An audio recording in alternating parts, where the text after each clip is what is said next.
Oh my god. Well, maybe she shouldn't bring up his dead sister. Welcome everybody to State of Anarchy session. No. We're in Anarchy. We are in a constant state of anarchy. This is exactly why I called it State of Anarchy, because I know you crackheads. So, Woo! So session 10, everybody. Obviously we will take suggestions for what we think we should name the session this week. It is completely up to you guys. As we go on, as you see what basically comes out of this, just everybody chat, please. Just say something. Hello. Yes, Discord's working. Hello. Cool. Making sure everything's working. So, what does anyone have any quick news that they would like to share or anything like that? Well, apparently our DM's expecting. No. So, I mean, I guess I do have something to share for some shameless self-promotion. Very, very shortly, in the nearish future, I'll be expecting the latest audiobook that I'm working on, in conjunction. Obviously, the book is written by this wonderful author from the US called David Parker Ross. He's a British author, and we are releasing book 4 in the Book 4 in the Perception series, the Jenna Plural saga, The Awakening of Hannah Grant. So when that goes live, I believe, in May, you should definitely check it out. If you want to hear more from yours truly, my narrator name is Tegan Burke, if you actually want to check out any of my stuff.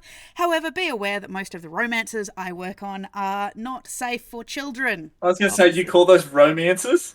They are romances. Yeah, nah. They are the romance category. So, yes. I don't think you can even promote your own books on this bloody site. Isn't this PG? It's fine. Otherwise, but if you want to actually read some sci-fi instead, yes, check out the Jenna Plural saga, the Perception series by David Parker Ross. I've got some news. So, you have news? What news do you have? James and I are working on our own audiobook. He's going to be narrating it. It's called Bing Bong Boom, The Adventures of Jack. I expect this now. I need this now. I can't wait. It is going to be great. It's going to be fantastic. I'm not even going to try and say no. Like, Well, when should we expect a release date? That's TBD. Coming to a TBD. theatre near you. Obviously, Movie rights have already been bought. Wow. Yeah, look, it was greenlit. For anyone who may have noticed, we are still down the wonderful Tyrant Dungeon as Professor Bousmells. They will be hopefully rejoining us in May, but we will see. They may be taking a little bit more of an extended break. It depends. They've got some life commitments going on, and unfortunately, the wonderful Zegent has not managed to make it tonight. So we won't have Sebastian with us tonight, unfortunately. Croc free stream. Croc free stream. If you would like to catch any of the wonderful people here on their own streams, a couple of us do stream otherwise. You can catch Uzumeka. I don't know if you actually have. Do you have a schedule, Uzumeka? Nah, but now I just eat weird foods. There's Crumbs here. Jesus, Crumbs is here, and everyone is allowed to have a drink of water or whatever beverage you are drinking. I've just finished my whiskey. I'll have to make a new one. I'm getting another one. Yep. Yeah. Oh, bottoms up, lads. It's at midday for me now, so I am allowed to actually drink, whereas before I wasn't. Well, technically, you're playing our game, so it's like 7 o'clock in the evening. So I like to imagine that May just has a figure that stands next to them and he just said, "Drink out of here." No, too early. So yes, you can catch Uzumeka. You can also catch Tide Runner occasionally. I think you're on hiatus at the moment, though, aren't you? Unless you're streaming your Xbox. No, No, I have no way of doing that. Stream my box, baby boy. Valcor blips occasionally, so you can certainly check them out. I'm really surprised at this point Rosewood has not started his own Warhammer miniature painting stream just to get through his massive collection he needs to paint. Your collection of shame. And if it I won't be paying it until I get my new place. Not long now, then. We expect long. to see the painting stream, Rosewood. It'll be great. And where can we catch you, mate? Where's your streams? Right here on Saturday nights for State of Anarchy. So, unless you do actually have a stream. She does. She was People too demand nervous. it. If the people demand it, I will do it. But I need the people to demand it. Demand it. Awesome. If the people don't demand it, Demand. no, the people here can't demand it. It has to be the people. What the heck? It has to be the Oh, people. so we're not real people, is what Yeah. she's saying. You're not real people. Okay, Wow. so, and with much ado, G'day, who third year. remember... Hello, third year. Moshi! Yes. Oh, Moshi! Oh, no. Tommy's son, Moshi. So, who remembers what happened last week? If in the Take it away, chat, mate. you can also give information. If you remember what happened last week, please don't hesitate to answer, because I sincerely doubt that my players remember sometimes. I could tell you exactly what happened, but it's James's turn. Go, James. Bus thrown under. Wow. Vroom. It's okay. Did anyone get the license plate? It doesn't matter. Uzumeka, as part of their job, will have to clean you off the undercarriage, so... We couldn't leave town. You couldn't leave town. Yeah, no, we physically couldn't leave town for some reason. I do like the fact that the DM did get to the point of just, fuck it, no shopping, go! Leave. Oh my god, she a baddie, she a freak. She a 10. She a baddie, she a 10. She a freak with her baddie friends. So, who Those were definitely words. who remembers what happened last week? Apart from you couldn't leave town.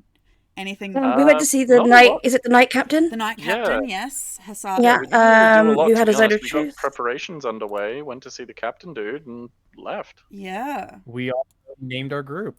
She was a baddie. She was a 10. I mean, Hey, she was a baddie. I do indeed believe the group was attempted to be named.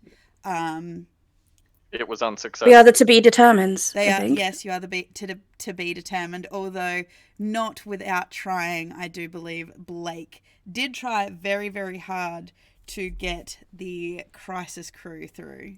I don't think that was Blake. I think that was Crisis. Kept on trying to Oh, name yeah, it the Crisis totally. crew. It was totally Pretty sure. crisis. Yeah. Yeah. And Totally. then Bree's got a really expensive fox scarf for a little bit. You there. know That was what? nice. How would you guys feel if we opened it up to the people The and people's chair. let them... No, they can make suggestions and we can shortlist it and they can name your group within reason. I was gonna say, We are not having any boaty McBoat faces here. Oh, the or baddie adventurers, brigade. adventurers. So at the moment, EBT. at the moment, we have the suggestions of the Crisis Crew and the Bardstead Sons. So if anyone has any suggestions, it's like, you know what, Crumbs, you are not the only one. So now, with that, I believe you did hit the Ooh, road. The baddies. You did hit the road, and start making your way out into the forest of the Spring Court. And you are now in the forest and grassy plains of Vardamin, in the Spring Court. You are indeed in Blake's. I think they've just determined that it's Blake's vehicle and just fix it up whenever Blake does whatever Blake does with it. Although the last series, This gorgeous, they don't question the it. last series of problems was actually attributed to Rick. So, however, you were on the road. We saw some ankylosaurs become. Is that your way, Evil One? Is that your way of trying to put in your suggestion? No, that's his way of redeeming thieving. Becoming a thieving. So are you saying, Steven. is that your way of saying you take 10 gold from everybody? Don't even fucking try it. I'll snap your fingers off, little man. I didn't even realize that was an option. Jeez, if it's that It's cheap not. to steal from everyone at once. Don't do it. Yeah, but then it means that no one else, well, you can't use it for the rest of the night, so. kind of rude. Uh, Well, you're a mod. Why don't you make it a poll? Should people be able to Yeah. steal from everyone?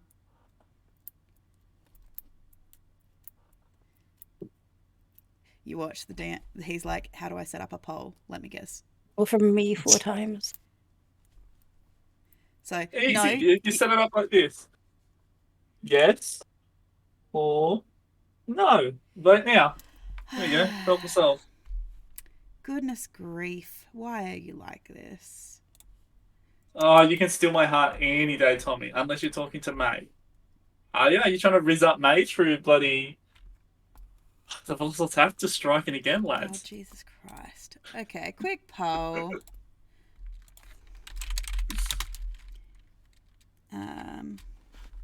What's it like to be the centre of attention, May? To just break all the young boys' hearts? I don't think that's what's happening. I don't know. There's 2 of them there now.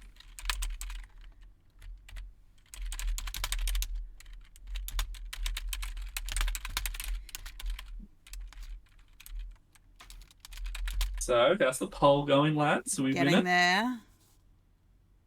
is your Riz up for grabs because you're not putting it to proper use? It is up for grabs. No, he's risen up for young single mums now in your area. Nope. Okay. So quickly, yes and no. This is, this is why. This is why. It's so targeted towards May. Attaboy. Attaboy, Tommy. Okay. So with that on mind, while the poll's going, so yeah, you saw some ankylosauruses. I believe that Sebastian got a bit of a driving lesson from Blake. I believe Sebastian threatened to pull this damn car over and turn right around if people didn't stop arguing. Everyone realized that Blake could turn into a small fox. And Haase was bullied into healing his arm. I don't know if I like the term bullied. I was gonna say the other option was we amputate. So Like coerced. Coerced, yeah. strongly encouraged. So he got out, found some magic mushrooms with Blake's help, and finished up a potion and apparently cured himself. Damn straight, we have the dream work that makes the team work. Yes. So, for this, I will Wouldn't it be nice? reject them, give you your points back so you can decide what you're going to do. However, oh, really? Hello, Spinner.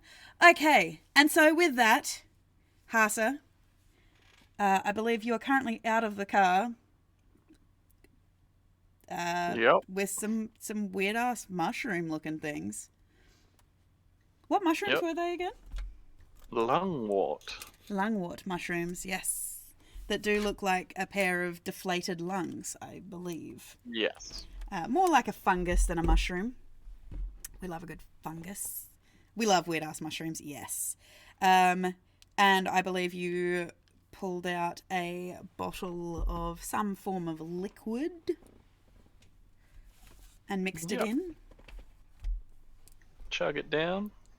You watch Blake as he pulls out this potion. Does it state what colour the potion is, by the way? Nope. Well, what colour would you like your potion to be? It's not really a potion. It's just mixing it into the formula and drinking it.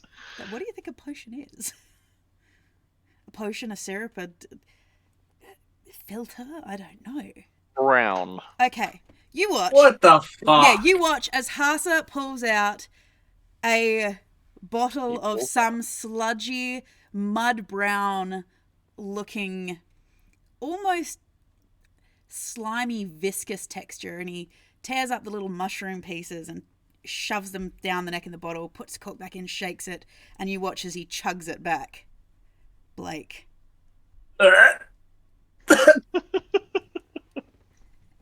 I could have just fucking healed you. Why? Why did I have to witness that?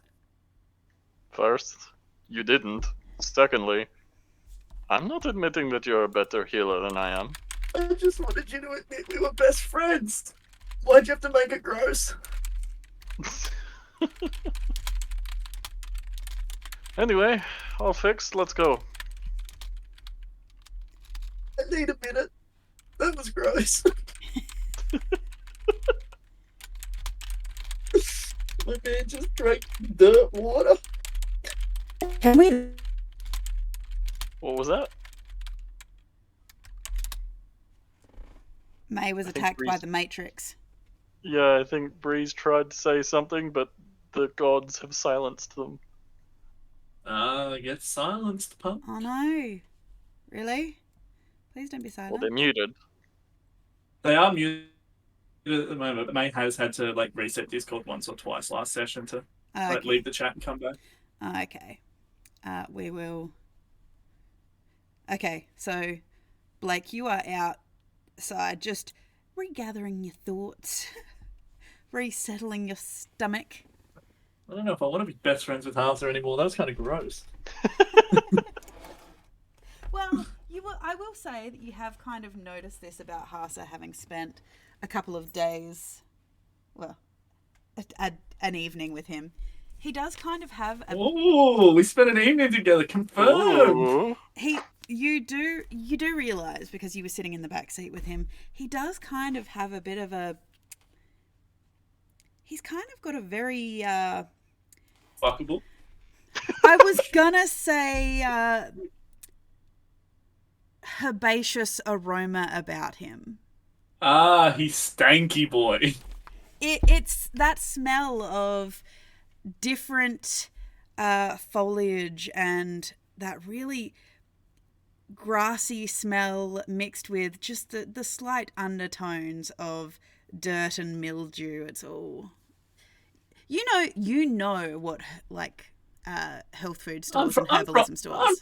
I'm from the forest. He smells like home to me. Well, if he goes missing, he's hiding in your pack, Hasa.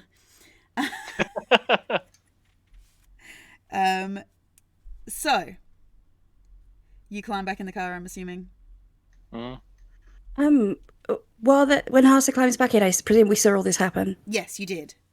Can I do like an Arcana check or something just to see if he looks better? It would be probably more a medicine check. Yeah, that's fine. Nailed it. The question is it stank or is it musk? I don't like either of those options. For you, Breeze, at a glance,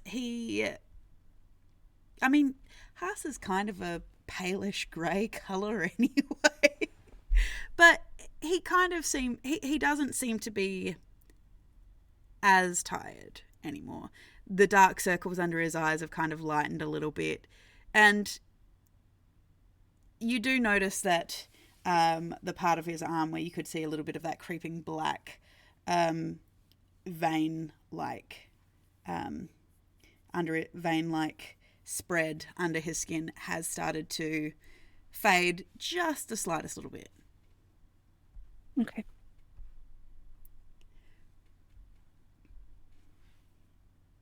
So, Hasa, you climb back in the car.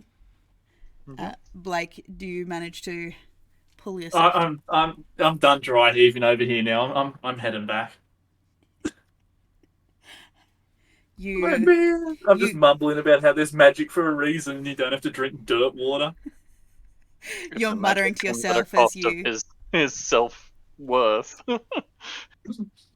I like to think that you kind of like have this springy, bouncy walk, like foxes do. in Oh, a grasslands. little bit of a trot, if you will. Yeah, a little bit of a bounce.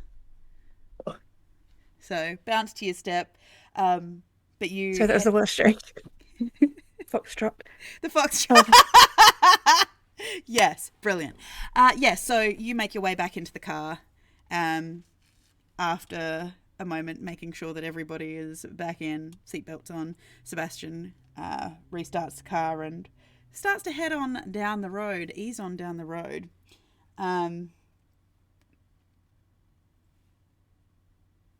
It's pretty uneventful. I mean, there is actually an established road here. It is a dirt road through these forests. Crisis and Rick, as you're driving through the forest, because obviously you aren't from here, as you're driving through the forest, it just really grabs your attention how brightly coloured everything is here. Even the grass, as you're passing through these grasslands, the grass and the wildflowers are in these beautiful rainbow pastel kind of colours. It's almost like a sea of a rainbow, just gently swaying in the breeze. Trees that are with bright pink leaves, bright blue leaves. The green seems particularly verdant. There just seems to be an abundance of colour everywhere you look, like the brightest of Technicolor under this slightly lavender mauve sky, and you just see all these like little dancing lights and things like this as you're driving through. That just Rick will look at his flask, put the lid on it, and put it down. exactly. I think I've had enough of that. You think you've had enough of that? It's almost like so Bob Hoskins heading into Toontown in Who Framed Roger Rabbit. Oh God. Oh my god, spoilers. If you haven't seen it by now, Uzu, I'm sorry, it's a little late for you. Have you seen Lord of the Rings yet? Anyway. So, yes, it is a brightly coloured, very brightly coloured place here. And it's very pretty. It's very... You're not sure if it's serene or it just gives you a headache. Roll for migraine. When you had stopped before and the door had opened, the thing that kind of grabbed your attention is as the door opened and that waft of fresh air came in, it just carried with it the scent of sugar and butter, and you can almost taste vanilla ice cream and freshly baked chocolate chip cookies, and just kind of these really sweet, fruity, delicious smells to the air here. Sugar, spice, and everything nice. Yeah, pretty much. Rick, when was the last time you went and saw a dentist? I go regularly. All right, that's good. We'll both probably want to visit them again after this. I feel like just the smell of it alone is going to give me a cavity. I think I got diabetes just smelling that. Ugh. You see any of them gummy worms they mentioned that should be out here? Haven't seen anything yet. Or gummy bear? These trees are different colors, aren't they? Yeah. Oh, good. It's not me then. Yeah, no. Either you're drinking enough for the both of us, which you usually are, but yeah, I don't like this. Bit freaky. Never thought I would miss home. You guys have never been out here? No. Nah, no. It's not really that bad once you get used to it, in all honesty. I'm sure it's not bad. It's just different from what we're normally used to. So, whereabouts are you boys from then? Thalmir. Not from around here, definitely. Yeah. What's Thalmir like? It sucks. and that's the good part of it. Oh. Little Well, bit of okay, yeah. Just awkward silence. So things don't smell like vanilla and cinnamon there? No, not No. even close. So how do you Just- put up living there then? If it doesn't smell good. I get born there, and I don't have enough Mm. money to immigrate somewhere else. And two, I'm sure Rick has something similar to this. Something there that makes me want to stay. That's a story for most people there. Sure, Yeah. we're not free or have civil liberties or rights under the rules of the witch queens and any of that shit, but You guys have witch queens? Yeah, the false queens. yeah. And So- she scoffs. Is that like an elected position? Like, or is What- it just? What do you think, idiot? They pretty much elected themselves. I don't know. I'm not from around here. Well, I'm from around here, but I'm not from around there.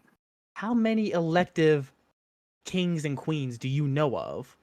Well, I elected myself as king of this car. Just wondering if it was the same sort of deal. All right, well, as long as you're not taxing me, I'll gladly support your rule. Hey. Yeah, no, they're not very popular, both in Althalmir and out of Althalmir, from what it sounds like. Well, they mustn't be too bad because this is the first I am hearing of them. Entire towns. Would it be the disappear. first that he's hearing of them? They're like super famous, right? Not if he's grown up here and all of his people have always lived here, chances are he'd be aware that there would be people that had come across. He would have met refugees and heard maybe about the Witch Queens, but unless he showed an interest in it, if his community is quite isolated. Yeah, okay. Unless someone mentioned Blake's name, I don't think he would have been interested at all. Yeah, fair enough. What were you saying, Rick? Sorry, I've tuned back in. Long live the king. Hey, yo, I respect it. You're my prince now, Rick. And I give him a little like fingers on either side of his head, little nod in. There's a slight scowl. As much as me and Rick may complain about weird things here, this place is almost infinitely better just by the single fact that you don't have the Witch Queens or their enforcers or any of that. Then you're just allowed to leave. Allowed is a very suggestive word. It's descriptive one. What do you go with suggestive? Because that implies that we get to choose. But you chose to be here. Well, I mean, we paid the fee, and then we paid the fee. What's the fee? Why don't you just leave? It ain't that simple. I mean, me and Rick, we have some Rick deals and we I? employed to help. Say that again, and there's going to be a new monarchy. Good revolution has come at last to this car. Down with the king. Long may the queen rule. I Oh, don't like don't your hit tone me. right now, Breeze. Oh, What I'm trying to say is, for the average John and Joe, they can't necessarily just decide, all right, let's move to one of the other realms. Let's move to somewhere that's not here because of capital or because they'll just get denied. and John and Joe are common names? Yeah, who's John and tell Joe? me- Yeah. They're just an example. They're not How This- unusual. a person. This place you come from sounds goddamn terrible and It boring. is. It is. You know how you stick your head out the window and it smells like really nice food? Yeah. You ever been near a production factory? No. They don't smell nice. Smell like Some do. sewage. Some of the no. ether factories smell quite pleasant. Well, I mean, some factories, if they're really nasty regulated, yeah, sure, they might give off a clean smell. But that's counterproductive to the end goal of more power for the queens. So So the false queens let you leave, made you leave, asked you to leave? Asked you to leave. Now we're on my page. well, the only time they ask for anything is for our heads on platters. No, we pay taxes, and I don't know if Rick does this, maybe bribes as well. Kind of the easiest way to kind of move between the planes without people asking a lot of questions. So And Rick certainly takes people bribes. No, Rick What- doesn't take bribes. No. Damn it. No, don't say that. That's a really bad thing to say to him. Most definitely not. What I'm trying to say is sometimes people can move between them, like me and Rex, but most people can't. And for the people left behind, it is a very not the worst life ever, but it is a life in which you don't necessarily get a lot of say in what you want. Oh, Or your own that sounds rights. bland and miserable. Hasa, are you Yeah. from like a better place than this, or Oh, absolutely. I'm from, well, not that far from here. Do you pay taxes there? I personally have not set up the taxation laws in Seeker's Respite, so I don't know. Yes, your people wanna would. say- Rolf? Yes, your people would pay fealty to the lord or lady of the area. Yes. Rolf for tax evasion? But the roads are also excellent there, so Oh, we Hasa, don't. it's obviously something. keeping this kind of vague for anyone who doesn't know, Hasa, you would also know that where your people came from too, and what happened to where they were Yeah. from. So Yeah, no, this entire conversation about the Witch Queen's Hasa has been very silent.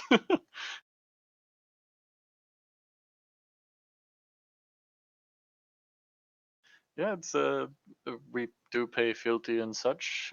They keep us well updated and maintained. Keep the area around us safe. That, well, the spaces that we don't maintain ourselves. But yeah, otherwise there are some payments required. Congrats, Blake. Your car's better than Haas's place. We don't have to pay taxes in this thing. I mean, technically, isn't Blake employed? Therefore, we are technically taxed. I mean, I'm paid to come and hang out with you guys, if that makes you feel any better. I feel like it's not supposed to. it makes you realize that Blake might not realize they take taxes out of his pay. I feel like we're paying in a different way. Yeah. With friendship. Yeah, that's it. What do I see out the window? I'm making a mental note that I need to learn a little bit more about the economy in which I am part of, but also what do I see?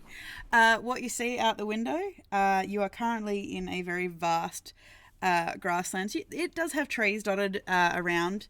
If you were to be out there, the grasses, the pink, blue, purpley grasses, they're kind of like a buffalo grass kind of thing. But they come up to like waist high.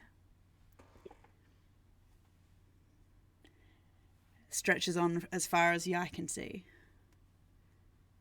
You do see some large, bulky looking creatures in the different distance. Distance, that's the word. Large, bulky creatures in the distance, just kind of grazing in herds. Because they do move in herds. They do move in herds. Sorry, I couldn't resist.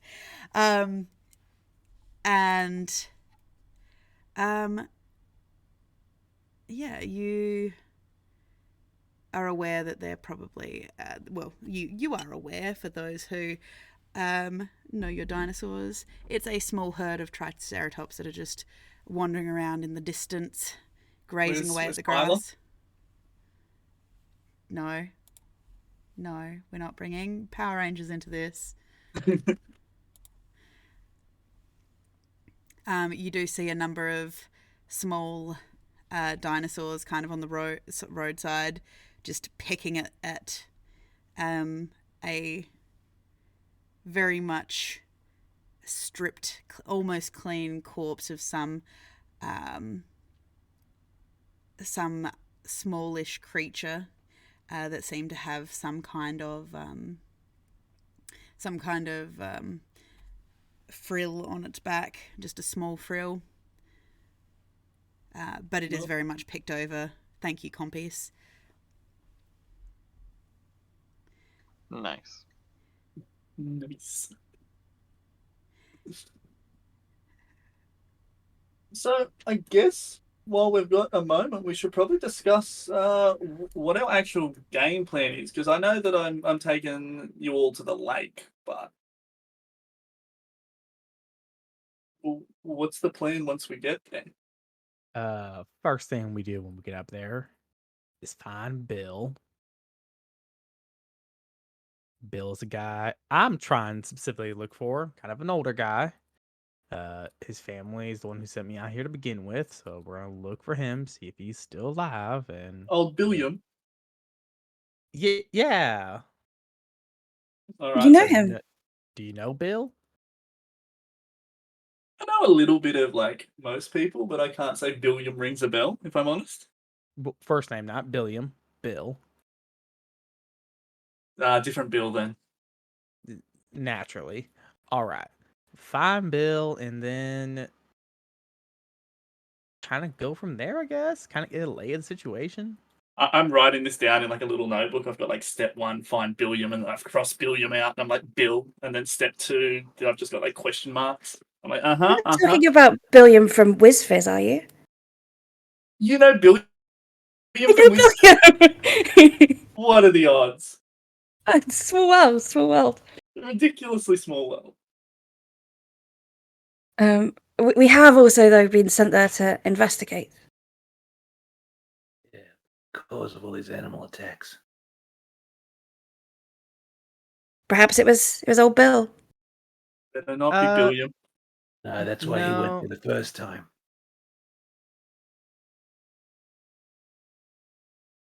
So Bill came to investigate these ruffled creatures that keep appearing and attacking the towns nearby. And where you two are looking for Bill, and what Hassa and Breeze are just here for the vibes? I was asked to help investigate by the Adventurers Guild, which is why you're here. Is it not? Yeah, I'm here. Look, to put it the simplest way possible, Bugsy has been looking for a little bit of a faraway adventure to send me on because he's sick of putting up with me constantly because I keep destroying things in the town and he's sort of over it. Surprising. Have you tried not destroying things? But that wouldn't be very fun now, would it? No, but it wouldn't get you sent out on suicide missions, from what it sounds like. It's not really a suicide mission. Punch some angry horses, punch some angry dinosaurs. Yeah, maybe all of the other adventuring parties who've been sent there are fine, and they just decided to hang out. Yeah, but the other adventuring parties weren't us. They didn't What, the king of the car? Yeah, they were sort of lame. They were like the B list. But now we're here, so you know. And also, I care about this realm. You know, this is my home, and I want to. And it's strange what's been happening. We were attacked on a boat. You guys were attacked on a boat? We were attacked on a boat. By what? Yeah. Sturges. Was it pirates? Please tell me it was pirates. No, it was Sturges. One of the Sturges did have an eye patch. Wait, really? What is Yes. Sturges? You will need to clarify if the pirates are not, because I have a bucket list to tick off, and that's on it. Pirate Sturges or just pirates in general? Pirates. I feel like we're really glossing over what happened. We've got time to we're driving. Tell me the story. Many days ago, a bunch of strangers took passage at a ferry. Okay, and then I tell the story. No, I want to hear it. No, and it's beautiful, and I do it bardically, and it's glorious, and Do I and, shed a and tear? I'm the hero of the story. Yeah, probably. I believe it. She's a hero. Performance. Shit. What should we fuck this up? Oh no, it's okay. It's a pretty Can good I? story. I love the fact that you Can stepped I? in and asked for the performance, and I was going to ask for it because I was muted there for a second. I knew Can- you would. Can I? Can I inspire myself in this moment? Are you able to inspire yourself? Not usually, but I mean, No. if the GM is generous, and No, it's the like, GM is not generous today. This GM is not generous. I have to tell you, Blake is hanging off every word at the moment. He's awestruck by your awesome story. See, I'd help you out, but it's specifically written in that I can't gift you inspiration in this stream. Yeah, no. what do you mean? Well, Somebody could give you the help viewers action could though by gift- adding elements to the story and like Hasa enhancing just it. throws a Yes, glitter I bomb want to in the help, car. but I want to help, but I don't want to help that much. Oh, Breeze. Tell him about the part where the Yetis came in. The part with the yeses. So You weren't Yeah, even they- you there. thought that the danger You was weren't over. even there. Can I roll with advantage? Literally weren't even there. Oh, Shut you up! weren't wait. there. How do you know? This story's No, I starting to fall remember. apart a little No, bit. the yesi bit didn't. You weren't there for the yesi bit. That's why you're getting confused. He wasn't there for the first part, but then when we thought the danger was over, that's when the yesis came, and then that's when What's he Crisis helped. If my research reminds me at all, they would not have fit below deck, and I was on top deck pretty much the entire We were hanging time. off the side of the ship at the time. Weren't you listening to the story I just told? I was. Obviously not. Clearly, Obviously you can not. We were rappelling down the can- side of the ship. Clearly, you can tell that Hasa is not an Australian because he did not get in on the joke. Rappelling down the side of a ship going very fast. What? Do you guys understand? Like, just how did you get up to so much trouble on just a ship? That's why we're going to the lake. We breathed air and dared to be alive. Dead to be alive. In today's economy, dead to be alive. That's why we're How heading to the dare lake. we? That's why the Sturgis came for us. They were like, holy shit, these assholes are breathing. Too glorious. That's why one of them had an eye patch. So that he couldn't see how glorious you were. I'm sorry, does this mean that this... He was blinded in one eye by our gloriousness. Does this mean this group has just become the Inglorious Bardstuds? No. You did this to yourself. Come on. That's what we are. Rick's mumbling about the bomb on board that we couldn't, and they couldn't slow down. Oh, God. And then we killed Hitler. Oh my god! Okay. So as this... Wow! As This all happened. Really missed out on quite the adventure. So You really did. over the course of a good maybe 30 minutes where Breeze is telling you this wonderful story that gets a little shaky in areas, but every time it gets a little shaky, Crisis and Hasa kind of interject to help build this little bit of a story. You get the scope that they were attacked by vampiric cave rats, bat hybrid things called sturges, which you do know about. You would know about.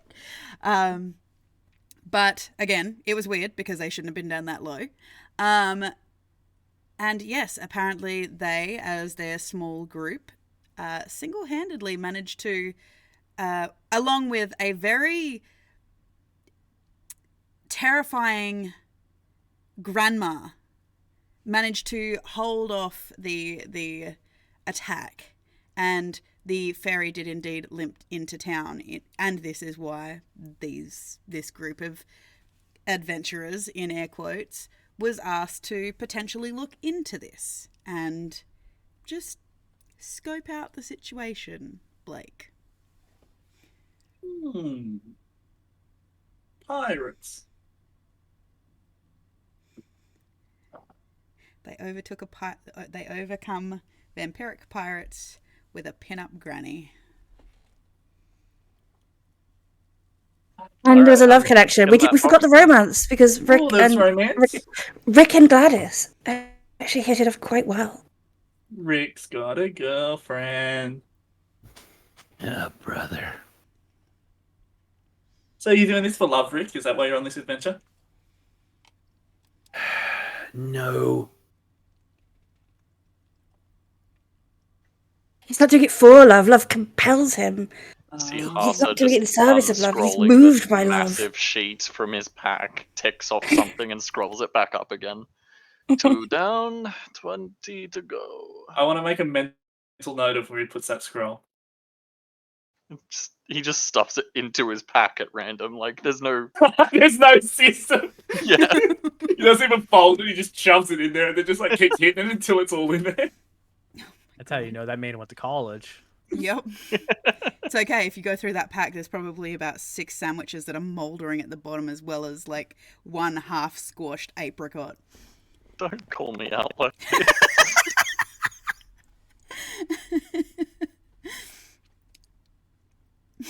But eventually you drive for a little bit longer. You've made your way just into the canopy of the forest again. But you've been driving for some number of hours now. Just, keeping it light and jovial and things like this.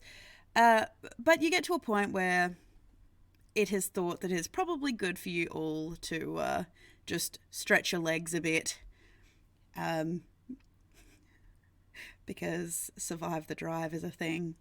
Did we clip clock front and back? I mean, it is entirely up to you. But yes, for those who don't know, who are not Australian and don't understand that reference, all along the Australian highways there are signs that say take a break every 2 hours to survive the drive and things like this. Because driving for long stretches is bad and dangerous. So Buckle up, schnookums. Yep. So, Sebastian manages to pull over the vehicle. He's been driving very well, Blake. You don't have the heart. You have too much pride to tell him he's actually probably driving better than you. I taught him. Of course he's driving well.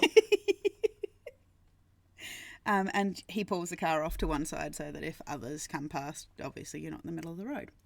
But also, as long as we don't have to roll for it, he can keep driving. Well, that's what is going to happen. But yes, you get the opportunity to hop out in the forest and have a bit of a wander around if you so choose. Stretch your legs. Don't all talk at once. Alright, I'm actually stretching. Thinking over what he sort of spotted while they were scanning for the mushrooms, Harsa had an idea come to mind, and as soon as they're out stretching his legs, he's going to begin ritual casting. So Rick's gonna go check out what some of these trees. How weird they're looking. yeah, okay. So you're going to go look at some trees. Harsa basically... How do you ritually cast Harsa? Well, it's basically long form formula, so he gets you out a squat little... down on the side of the road and start... little Bunsen burner thing comes out, and he starts formulating a new potion. So, Rick, you decide to wander off to have a look at some of these trees as the rest of you see Harsa put his pack down, pull a little electric burner out. No, it's not an electric burner, it'd be a... Tiny little camping stove. Yeah, little camping stove. Squat down on the side of the road and start boiling some things up. What are the rest of you doing? Breeze is going to act like everything's fine and just be like, oh, I'm going to go. And then walk somewhere out of sight and punch a tree because she's angry at how bad she was at telling that story. Idiot. Okay, so you wander off a bit. Sorry, no, stop Roll me a strength check, please. Well, first off, can we get a stealth check if she's going to try to wander off? Yeah. I'm not hiding. I just said, but I said, Oh, okay. You're not hiding. She's not trying to sneak off. She's just wandering off into the forest a bit. I was going to say, I feel like it's my job to try and keep them alive as best I can if she's just going to leave. From You mentioned the round group here, Den Mother though. Crisis is on watch. I was going to climb on top of the Jeep and just kind of look around and see if there's anything I spot out of the ordinary. Everything's out of the ordinary for you, lad. Well, if It's there's 20. any, holy Holy crap, shit! if like tree there's falls anything down in the moving, distance. Okay, as you're standing Oh, so there, that's what you're fucking good at. I'm just imagining like full on like Abraham Lincoln Vampire Hunter, one swing of the axe through the tree kind of situation. With her bare fist, yeah. Yeah. You have bare thank you fists? for the subscription, World Festival. Rawr. In a bag under my bed. Oh. Okay. So, Crisis, you're up on top of the vehicle. At the moment, you're Blake. I believe you're standing out by the car, watching whatever the hell Haas is doing, which is I'm just watching everyone at the moment. I'm Rick. What vibing. I imagine Sebastian hops out and just leans against the car, watching everything. Rick, what are Leans you against doing? the car coolly. Always coolly. Sebastian drips coolness. He's the coolest guy alive. What biome would this be considered? This is Forest or jungle? No, forest. Forest, okay. Yes.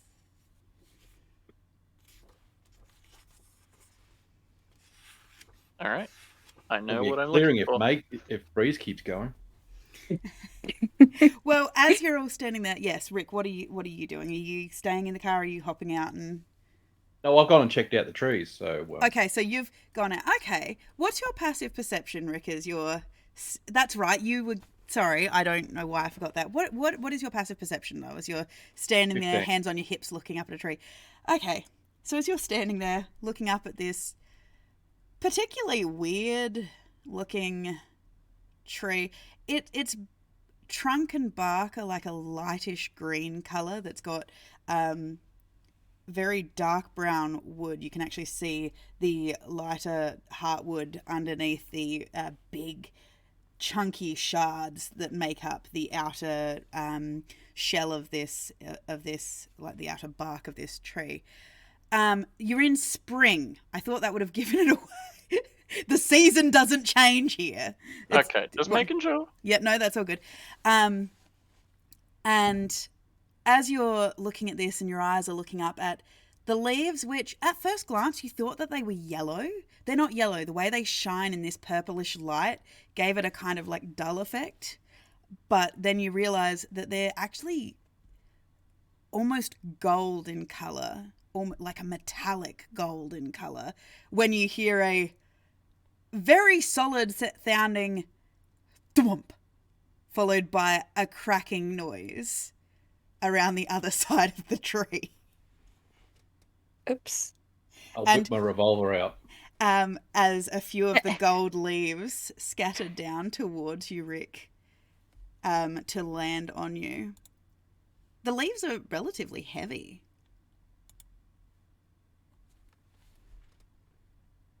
What the?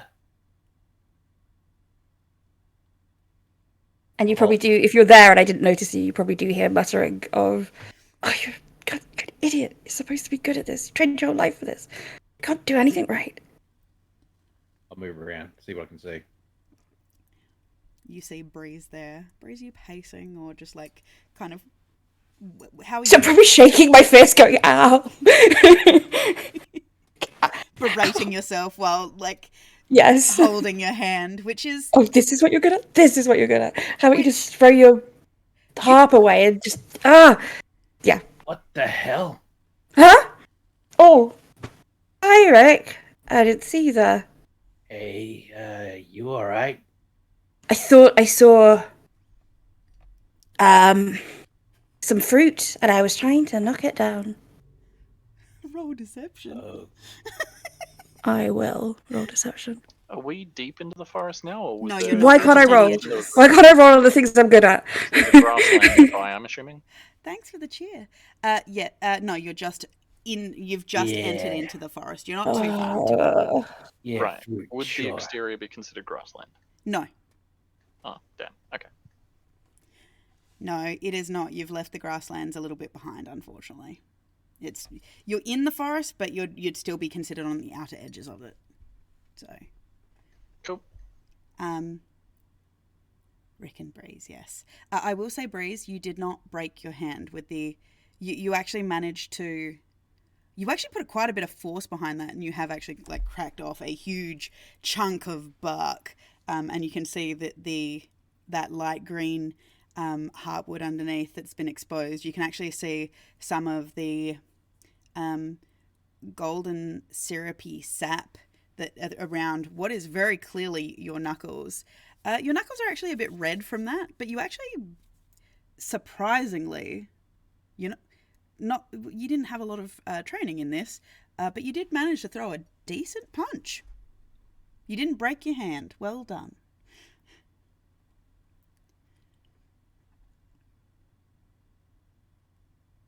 So, And Rick sees right through me. Yeah. no fruit, huh?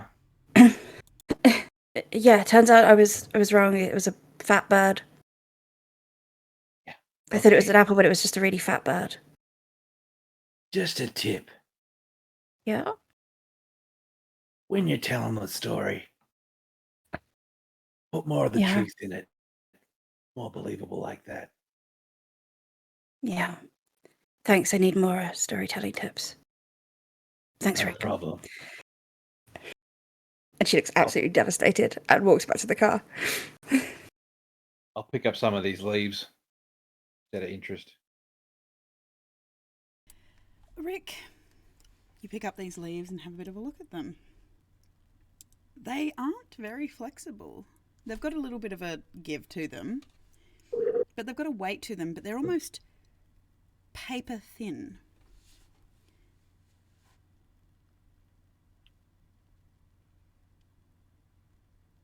Do they feel metallic? They do. They feel like a very thin sheet of copper almost. As you run your finger across the edge of one of them, it's got a little bit of a serrated edge to it, similar to like a rose leaf. You realise it's very sharp.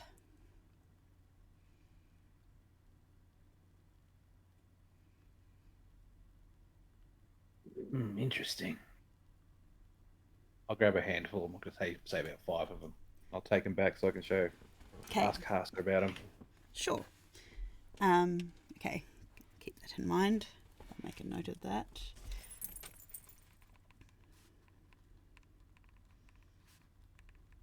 I'll head back to the Jeep. Sure. Okay. So you head back to the Jeep. Breeze, when you're walking back to the car, are you looking upset or anything like this? Are you?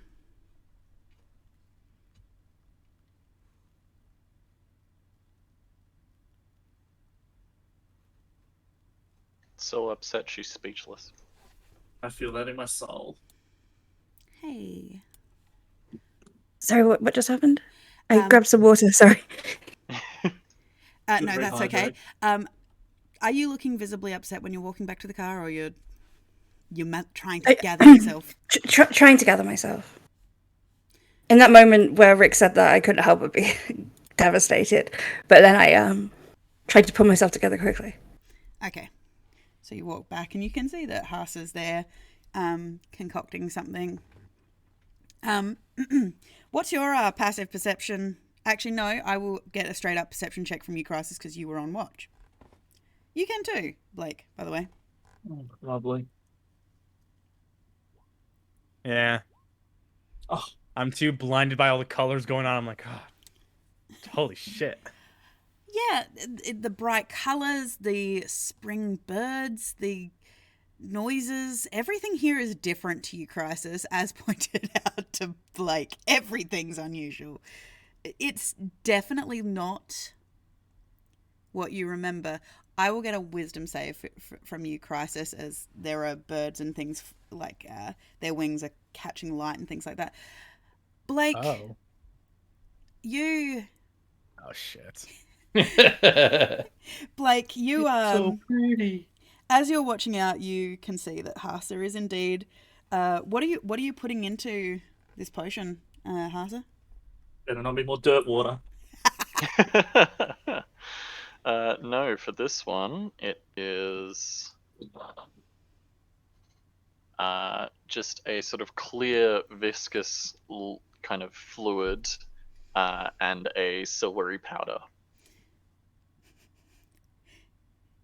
Into a small cauldron, you watch him pour something that looks like clear glue and glitter, like a shimmery glitter. Basically. And you watch as that starts to melt together and create these shimmering swirls that just kind of phase through each other. Just with it's got a real little glitter to it. When you see Breeze kind of hurry out from behind the tree, you did notice Rick get showered with leaves, pull out his gun, disappear behind a tree, and then see Breeze hurry out from behind it not long after. You're not sure if you catch it. She does look a little upset before you watch her just kind of hitch up a smile as Crisis, on top of the car, as you see these flashing lights coming off of the wings of a bird, you kind of wince a little bit as you kind of see a flash of the similar color of blue. It's like this iridescent, bright electric blue, almost like a spell shot going off, like an explosion right in your face. You kind of feel this heat and this warmth wash over you as a spell explodes near your face. In your mind's eye, you watch as a dark-haired woman goes down next to you, falls to the ground. Half of her face just completely disintegrated and charred. Her eyes still open in shock, her hands reaching out as if to reach for you before she goes limp. As you duck and hide, as you feel another fireball just race over your shoulder as you duck down behind an outcropping of rocks. You can hear the sounds of screaming and the cries of for the Moonlight Wolves. Down with the Queens. You hear a voice in the distance, a woman's voice, that feels familiar, just shouting out a name. Roland, just over and over in panic from far away. And you can see a purple tiefling woman stab a large dagger into a human looking woman with red hair, this glowing purple electric haze around her as she'd raised a hand with a lightning strike in her hand, but the dagger managed to take hold before the spell was let off. You sit there breathing hard, Crisis, as these images, these noises wash over you, as there is, Blake, you hear this heavy thump as Crisis falls to his knees on the top of the vehicle, and you manage to catch sight of him as he starts to waver and shake like he's about to just topple straight off the top of the car. Oh god, I can I jump up there and like rest my hands on his shoulder? Roll me in acrobatics to jump up on the top of the car. Oh god, I don't have acrobatics. This is gonna be fun. Oh no, I do not. Yay! You go to jump, and as you go to jump, you've misjudged it as Crisis tumbles off and lands on top of you in the dirt. This is what you see, Breeze, as you come over, like as you've managed to collect yourself. You see Crisis fall off, Blake go to jump, and you just watch as their foreheads connect with a crack and land in the dirt next to Hasa. Oof. Do we take any damage from that? You take one bludgeoning damage each. Motherfucker. Crisis is heavy, by the way. He's a solid boy. Rude. Well, you're You don't look that heavy, but you're a solid boy, Crisis. compared to the fine-boned foxboy. Plus, you're also still holding your gun and all your equipment. Yeah. Yeah. So his gun's holstered, right? Like he's not flailing it around. Oh no, it's in my hands. I'd like to rest my hands gently on the gun and point it away from me towards the ground. Well, he's on top of you, so you're kind of both laying at this point. So you can kind of just push it to one side. Okay, yeah. I won't. If I feel someone kind of moving the gun, I won't necessarily wrestle them away, but I'll still keep a hand on it. You can keep all the hands you want on it. We're just not going to point it at me. For you, Crisis, as your head is connected, as you've fallen, you've felt this person beneath you, someone pushing away your weapon, and you are lost in this flashback that you don't know this is Blake. This is somebody trying to remove your weapon from you. Okay. Roll for PTSD. Woo. I was gonna say, what do I need to make another wisdom save? No, you don't. You're at the moment though. You are stuck in that. Yeah, you're stuck in that moment, and you can hear that woman screaming, yelling. Just the name Roland ringing in your ears. Is he mumbling Roland to himself, or? I don't know. What are you doing, Crisis?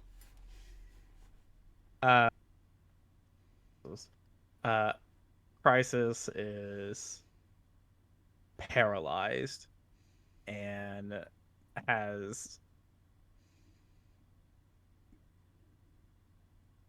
a look of terror on his face.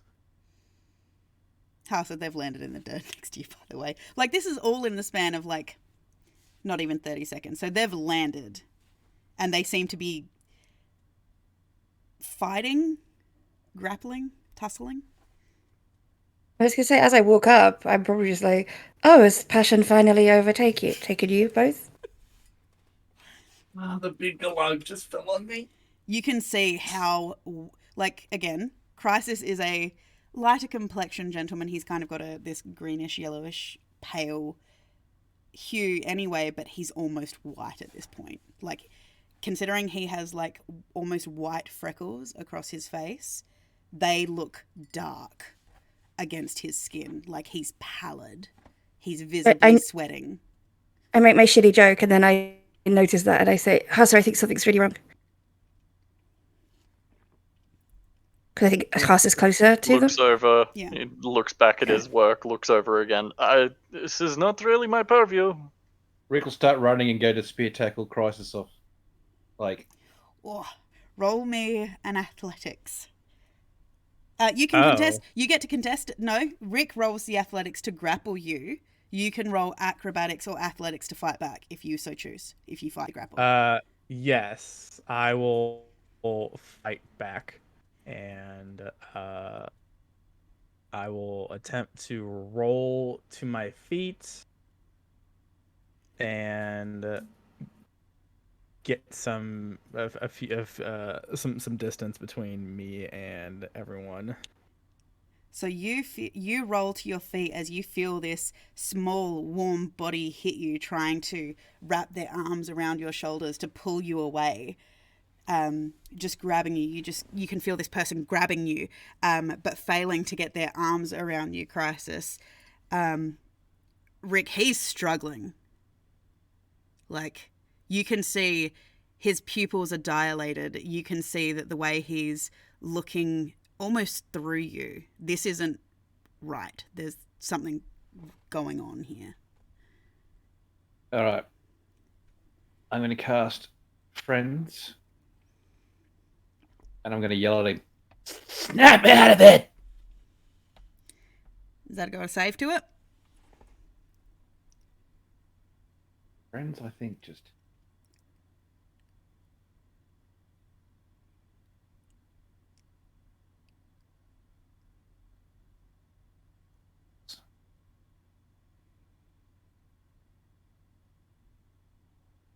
there is a save to it, but what's... I would assume it's probably a wisdom.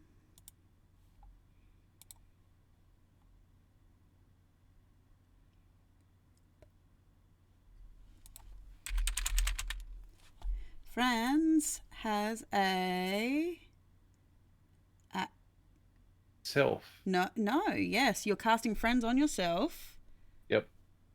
Okay, so you're... So Okay, just advantage. I will roll... Disadvantage. Then roll me a persuasion with advantage. No, I'm doing intimidation. Okay, intimidation with advantage. I'm yelling at him to snap out of it. Okay.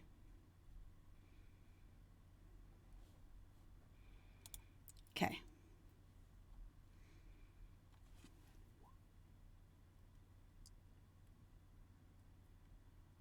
Nice.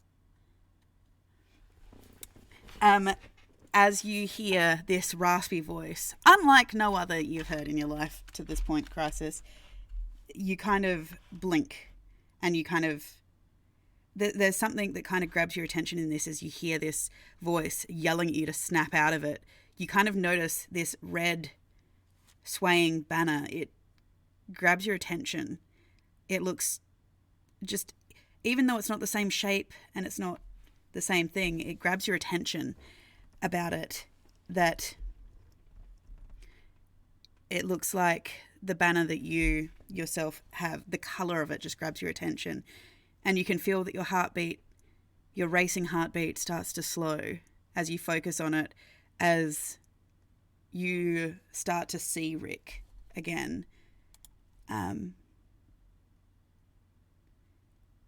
You feel that you can feel yourself shaking as you start to calm down, as you start to see Rick, as you feel the words like his yelling at you, while not necessarily kind. It was very aggressive, very... just the way that they were snarled at you with the red banner. It was enough to just pull you out of that moment, and you hear the words, you hear that name Roland, and that woman's face, the purple tiefling's face, start to fade from your mind's eye as you start to focus on Rick. The here and now, you get that smell of cookies back as you start to realize there's not the smell of fire and charred flesh. As you realize you are white-knuckled as you are holding your gun, facing down at Rick with your gun between you and Rick. And you realize you're pointing the barrel straight at this person who's supposed to be here to help you. Put the gun down before you hurt someone.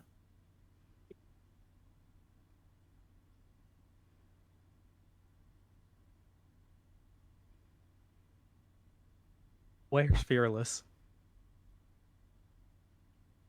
Or Sharp Tongue, or Who? I don't know. Rick will just... Are you with us? I think so. Who am I? Giant asshole. You're Rick. You're back. What the hell was all that about? I don't want to think about it. Is there like a nearby river or a lake or something I could go splash some water, all that jazz?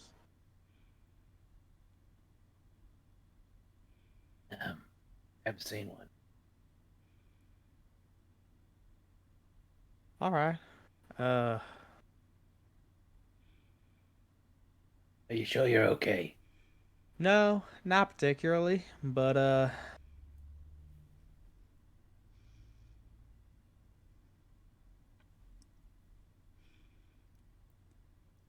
I hate to interject here, guys, but it's normally the polite thing to do after you lay a headbutt on someone and leave them lying in the dirt to at least help them up, Crisis. you probably deserved it. I don't know why, but Nope. Usually he deserves it, but This time, no. And I just as Alright, soon as catch- Arthur speaks, I give him a dirty look, like, thanks for all your help, Arthur. Yes, I guess I'll help myself up then. And I get up, dust myself up. You're gonna have a nice bruise right on your forehead, Blake. Uh, You got a cracking headache, Crisis. Blake, where's the nearest river or a lake from here? When I can regather my thoughts, and God tells me where it is, I will show you exactly where it is. Process. You're on the world map. You can see where the nearest river or lake is. but this imagine the smaller, like, that can't be the nearest. There must be like small streams and ponds and stuff. Yeah, there are some small streams and stuff. In this area, I would say there's probably one about a 20-minute hike from the roadside. It's not particularly big, Blake. It's more like a small eddy that just kind of, that a lot of the animals kind of. It's part of like an animal track that the animals through here come through to stop at to have a drink of water before moving on and things like that. So, but it's about 20 minutes away from the roadside. There's a drinking hole a little bit up the ways, but it's like a 20-minute hike, 25 with the splitting fucking headache I have now. Oh, I have a All water right. skin if you just want to splash your face. And I hold out my Yeah. water skin to. nah, it's fine. I got my own, but thank you. Okay. Did I say anything or anything like that when I was out of it, or? Mentioned a few people.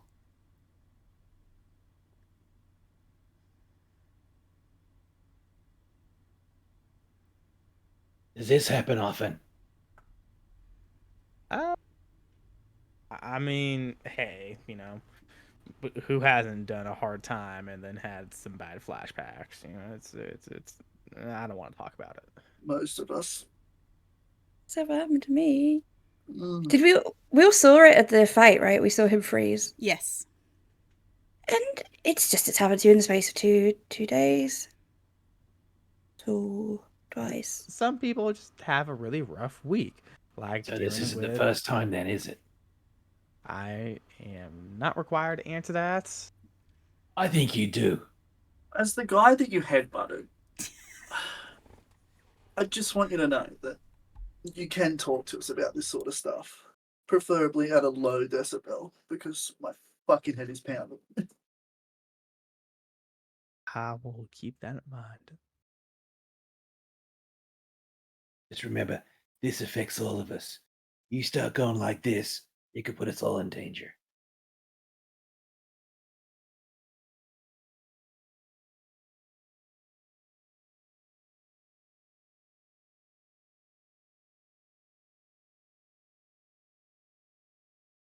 Has Harsa finished his potion?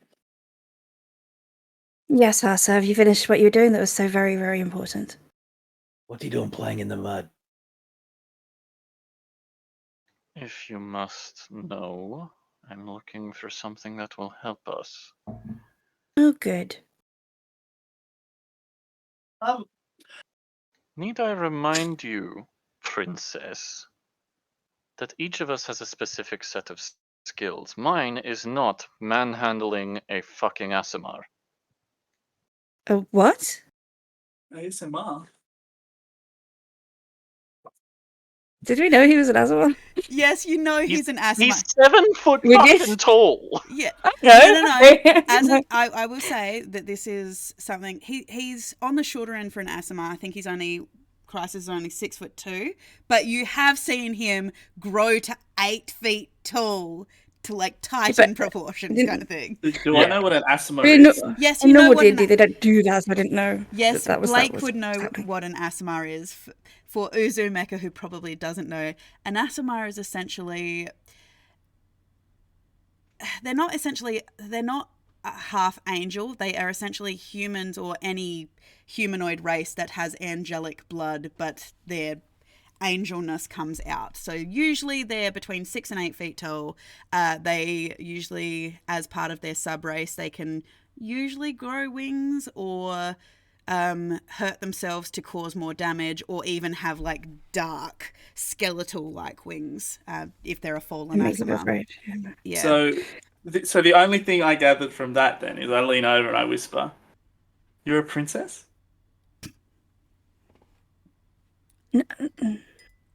No, not exactly. Look, Hasa, the thing is, sometimes when the situation gets tough, we must do things that are not on specialty, that are not what we're supposed to be good at. Sometimes you just have to get up and punch a tree. Sometimes you have to tackle somebody. Blake could have been hurt. Guys, it's gonna take a lot more than that to kill me. Do you really think I'm that weak? A As gun. this He is had a going gun on, pointed Crisis at is you. climbing back into the car. Yeah. I had faith in Blake, and I also knew you two were already coming. No. Okay, Hasa. And I gave the car. Ooh, royal burn, cop that Hasa.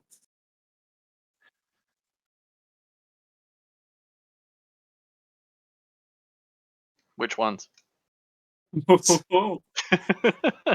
Yeah, no, I took shotgun, so I'm in the front. Oh, damn it. I go to get in the front and oh.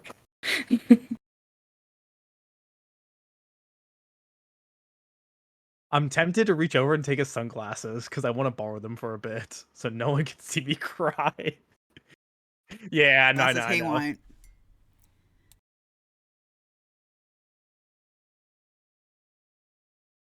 Oh, great. Now I get to sit with next to Hasa awkwardly in the back. Or have Blake in between you. You realize this, Breeze, as you get into the car as Hasa. You. How much longer, by the way, do you have to finish a fear potion?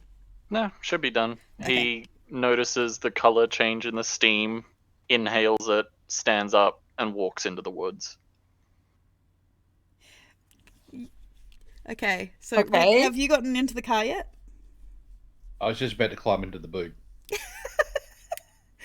Where Do you are you going? want to climb into the second seat and then scramble over, or do you want to go in the back through the boot? I'm going through the boot. You go through the back door. It's a Jeep. It opens up the back. Yeah. Yep. But as you go to climb in, you notice Hasa walk into the forest. Where are you going? Wow, real reliable guy. Collecting something that will help us. You guys always fail to get along this well. Apparently. He hasn't disappointed me so badly before. She has. Burn. No, I'm kidding. She tries not to cry. She tries not to cry so hard. It's fucking burned from a sourceless voice in the miasma of the forest. So, Crisis, you're sitting in the front, staring out the window, trying not to let anyone see you as you wipe the tears off of your cheeks. Breeze, you're sitting in the middle row of seats, looking out the window. Yeah, every muscle just tense.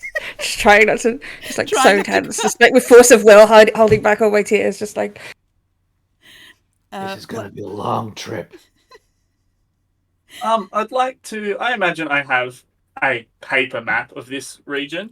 Yes, you do. I would like to open this thing up, slam it on the windshield, on the outside of the windshield, so that everyone can see it, and be like, "We need to get on the same fucking page if we're going to do this, because we need to figure out exactly where we're going, what we're doing, and how we're going to get there." You yell from outside the car as you're holding a map to the front windscreen. Is that what you're doing? Yeah. Are the keys in the car? Yeah, Sebastian's in the driver's seat. Yeah, Alright, I've cool. covered the windscreen. I imagine Simpsons movie, but on the other side of the windscreen.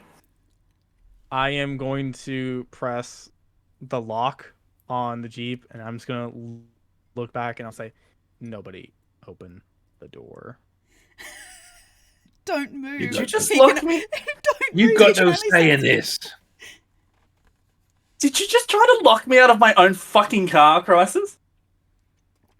What do you mean cried? You're outside the car, right? It hasn't got a roof, champion, or have you not looked up?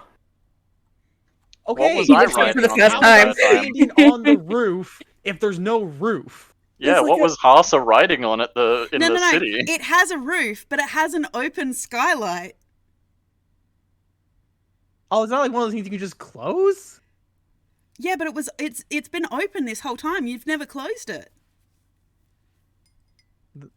Okay, then yeah, I guess I won't try to lock I them mean, out you're in the then. spring court As where funny it's as really nice and this will balmy. be. Like, why wouldn't you want airflow?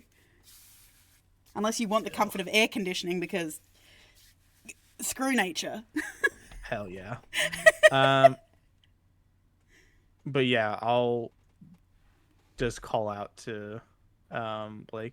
Blake, we know where we're going, and we'll figure it out once we get there, man. Just get in the goddamn car. That's the only seasoned adventurer here. I think we should at least have a look at the map and see where we need to go. You're not the only seasoned adventurer here. Okay, is the only person from here then? I'm from here. My hometown is just across the water there. My god, my point has to get longer. The point is, we'll figure this out once we get there.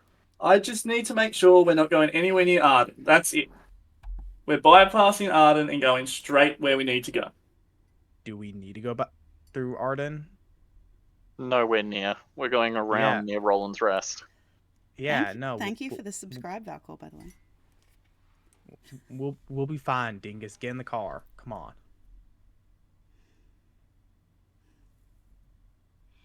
I follow up my map. And I sit. Wait, who's sitting where? I'm in the front. Rick's in the boot. I'm in the back seat. So are you coming back? Hasa vanished into the woods. Let's just all wait on his pleasure, as usual. I storm off after Hasa Oh then. my for fuck's sake. god. I don't really want to sit in the car right now. It doesn't take you too long, by the way. Actually, no. Roll me a survival to see if you can figure out where the heck Hasa went. Survival, or can I? No, I guess I'm rolling survival because I don't really have fucking anything. Survival or survival? What about perception using my keen, foxy ears and sense of smell? Yes, you get advantage on the roll. I don't know how to roll advantage, so I'm just doing that. It automatically rolls, so we take the 19 for advantage. Ah, Yes. So advantage, you always take the higher of the two numbers. Disadvantage, you take the lower. So, and if you roll standard, you take the first number. So, Blake, you wander into the forest after Hasa. You wander around for a minute or two before you realize that Hasa is standing there looking around, eyes closed. You notice that there are these light blue, light-like markings all over his skin, coming down his hands. Any exposed skin of his that you can see on his face, on his hands. You can see that there's this bioluminescence that starts to glow as he's standing there with his eyes closed, as if listening for something. After a minute, a few seconds, minute, you watch as he opens his eyes and starts heading in a westerly direction with purpose, like he seems to be directly looking for something.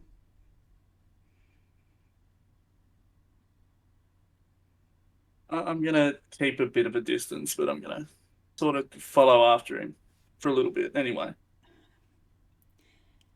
Hasa, as you continue walking, for another 10 minutes or so before you eventually come up to a tree. It has a very... I can't remember the description. Do you have a description there for it? The tree? Yes. Is there a description? No, it doesn't have a description. It just says that it bears fruit. Okay. You make your way up to a tree that seems to have a series of clusters of orange-coloured berries. They kind of look a little furry.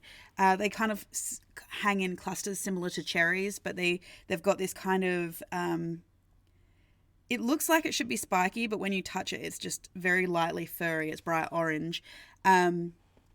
There are a number as well that are even like a more yellow, like a butter yellow kind of colour. You know that those berries are unripe. And you know that if you were to break into one of these dark orange ones, that they would be perfectly ripe. There are a couple that are almost red, and you know that those are to be overripe, but they are relatively sweet if you were to pick them and eat them as a food source. But you have managed to find a wind climate tree. And you're saying there's multiple fruit on it? There are small clusters, not a lot. How many ripe ones would you say were there? I would say there are currently about 8. 8 clusters or 8 fruit? 8 fruit that are ripe. There's various in-between ones, so... Alright, yeah, he'll you know that immediately you can't... get to work plucking them. I'll say what makes these rare is they have a very small point when they're ripe. You cannot use overripe ones in your potions. Overripe, underripe can't be used. That's why, but they've only got like a matter of days where they sit ripe or uneaten by other animals. So. Alright. Just jumping onto your document, it says they can be stored for 2 months in a dry sealed container. Yes. So that's the only difference. So exposed, few days, dry container, few months. Well, especially because because they grow in the spring court, it's got a humidity here to it. Right, gotcha. So, yeah. All right, yeah, he'll get to work getting those 8 down then. It's like avocados you put in the fridge. They last longer in the fridge. You leave them out on the cupboard and you're like, I bought these yesterday. Yeah, disappointing at most. All right, yeah, he'll grab those 8. The overripe ones, though, they are, you know, they're a food source. You can eat them. They're very sweet, but you just know that you can't use them in your. You can't use them. He'll grab the first 8, knowing that there's a short window of opportunity there. Put them straight into a sealed sort of carrier bag thing. Yep. And then take a few extra minutes. He like hesitates for a moment, looks at what he's collected, looks at the overripe ones, and a sweet tooth better of him, and he grabs a few of those. Okay. Blake, roll me a stealth if you're hanging back. But I was going to say once he stops, I was going to say I'm probably going to have to roll still, but once he stops and he starts picking fruit, I'd sort of like to pop up right next to him. Roll me a stealth to creep up on him then. Oh. You think you're being real stealthy. I am a stealthy boy. A stealthy boy. But you slip on an overripe fruit. If still got it a concussion. affect anything at all for your decision there, Blake, I will just retcon one thing. The entire time that he's been on his own in the woods, he has looked jumpy as fuck. Okay, well, I feel like it goes fine with the negative. So I sort of, hey, nature boy, what are we doing? As he turns with a mouthful of red juice. Yeah, he drops any fruit that were in his hands, any of the overripe ones, as soon as he's startled, and he pulls his dagger. Realizing it's you, he puts it away. You're a little bit jumpy, aren't you, today? Places like this gets my hair on end. Places like this. It's not too dangerous out here.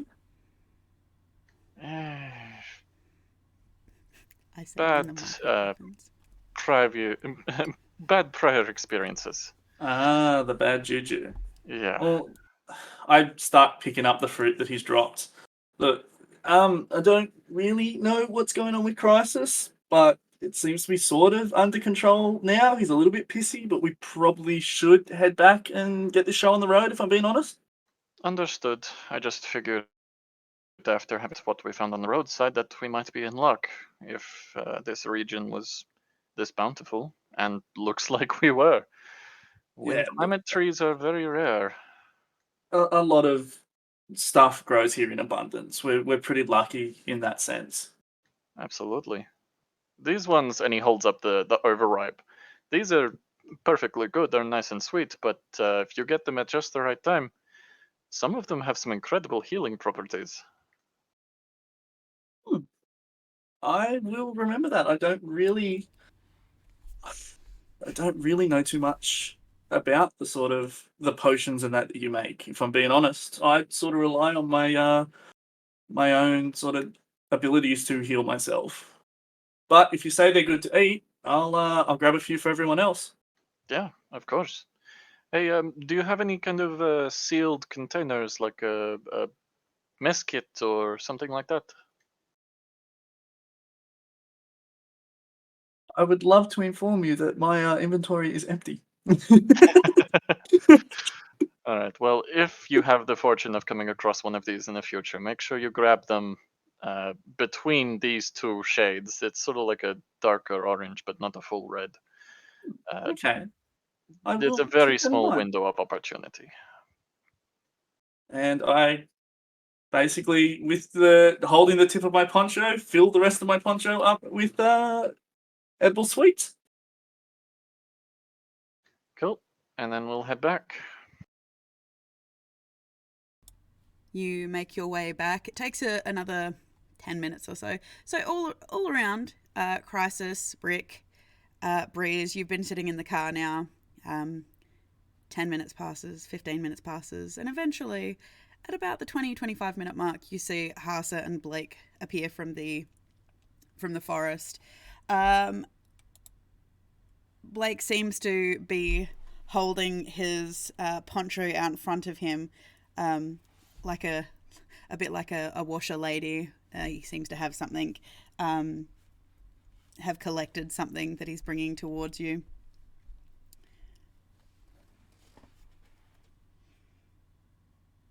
Do you unlock the car?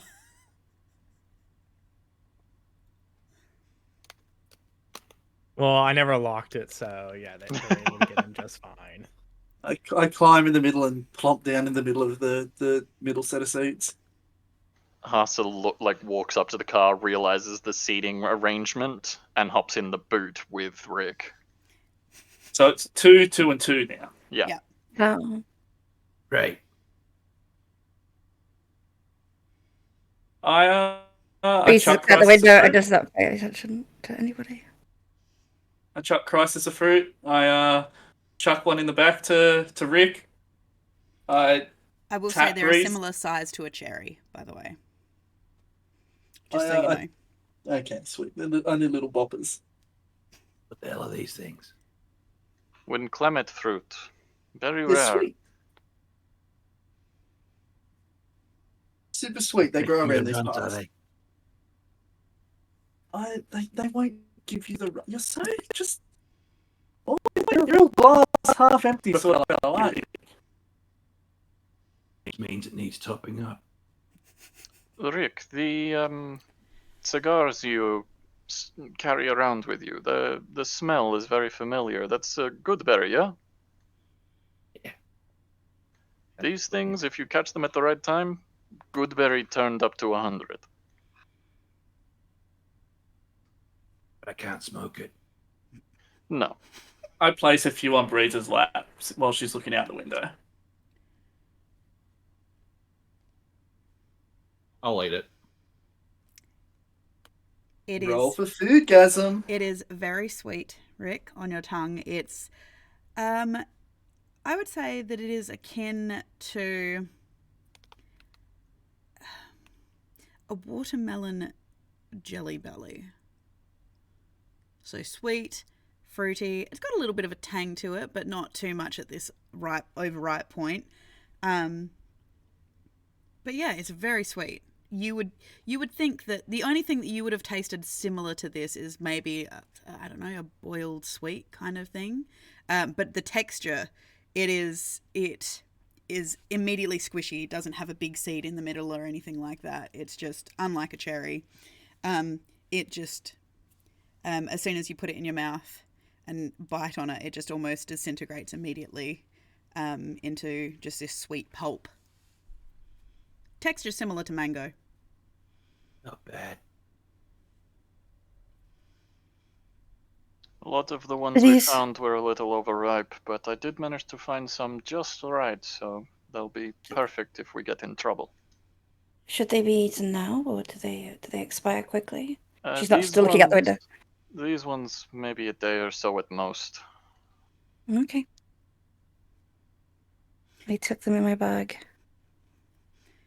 You also know Two random berries. When Clement get berries. You do know, Hasa, that if you were to ferment these, they do make a very nice dessert wine. Nice. Yeah.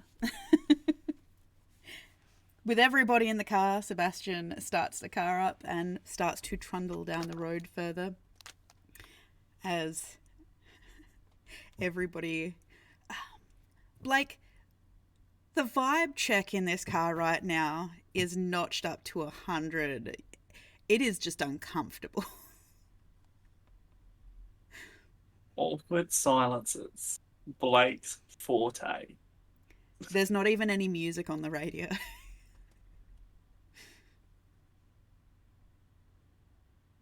So, are we all gonna sit here quietly for the next eternity, or are we thinking about talking? Opening the floor up to other opinions on the matter? Oh, I wouldn't dare speak out of turn. Can I be cliche? Are we there yet? Oh my god. Guys, we can't let one little hiccup drive us into this awkward situation. We're gonna have to all talk again at some point. Well, awkward situation. Everybody has a role to do, and we just stick to it. Yes, some of us don't have the privilege. Okay, of hang sharing on. roles. Oh, Hang on, privilege, hang on, Mr. hang Weaver. on, Okay, hang on, hang talk on. about privilege, shall we? Hang on. Both of you stop. I had a war flashback, so I'm allowed to be pissy right now. Why the hell are you two pissy? I'm fine. I don't know what you even mean. I'm enjoying the beautiful day. So. I'm fine, says the girl who's not fine. I'm I enjoying saw the a- day, says the I girl who's saw- not enjoying the day. I saw a fat bird earlier. It was very cute. Saw a fat bat. Bird. Bird. We don't need to all be at each other's throats. Like, I get what Haas is talking about with everyone having their own roles and he's good at these things that he's good at, but I also understand that Trees isn't asking you to be a superstar at everything. She's asking you to at least give her a hand if she asks for help. And you guys are a group of friends, are you not, that should help each other when help is needed? Well, we've just met, really, but it would be nice to be friends. Of course. However, I simply felt, under the circumstances, that my priorities were in the right place, but I understand where you were coming from. The robot man needs a heart. It's just I don't ask for help for no reason. If I'm saying, "Oh, help me write this song," or "Help me with my knitting," I don't knit, but I wouldn't do that. But if it seems like an emergency with a gun pointed at somebody, I would hope that you would trust that I would not ask for your assistance without purpose. What exactly do you expect me to do in those scenarios, Breeze? The only Potions. You have magic. You have a way of talking to people. Do you even want though you me don't to think you do. kill Crisis? Well, no It's one not- wants you like- to kill anyone. I would like to see you Then try. you're asking You a could little distract. bit You could do things. You outside could my help depth. me pull him off. That's. You're right, Hasa. I don't know your capabilities. I will trust that Exactly. you always do what you do when you do it at the exact right moment, and I will remember not to ask you for assistance in the future. Look, I will not am hold it against you. I am perfectly willing to provide assistance when I am capable of doing so. The thing you asked of me just then was throw myself in front of a gun. That's not what I asked. That's not what I Or- asked. No, the options I had available to me were throw myself in front of a gun or try and take down someone who has vastly stronger abilities than I have. You My have only capabilities. potions, you have tricks, you have ways of calming the mind, you have ways of distracting people. You could have done many things. Aren't you a great doctor, apparently? Yes. You could. When A great I have doctor the can maybe materials. are able to snap people out of it. I don't know what you have on you. I asked for your assistance. You have some training. You maybe have some psychiatric awareness. Maybe you know how to snap people out of situations like this. I'm sorry, I assumed too much of you. Exactly. I have medical won't make the training, mistake not again. psychological training, and the potions you're requesting, I have not got on me. I'm sorry. I don't have an entire apothecary in my bag. Right. The only methods I had in which I could intervene there were throwing myself between him, throwing myself in front of him, or killing him. Guys, there isn't like a completely another option where we just calm Crisis down. Rick did it and he just yelled at him. Like I feel like Yeah. you guys are That's- really getting sort No, of that's what I was hoping for. I was hoping for somebody else to sort of just be there with me and to help talk the situation down. But yeah, it was too much to ask. I apologize. I will stay to my lane, and you can stay to yours.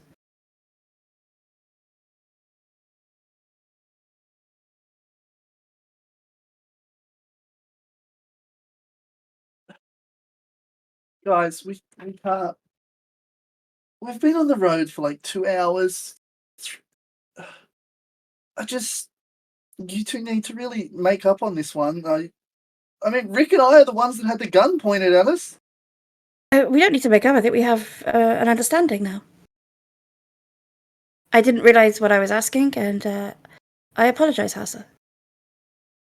I understand better now.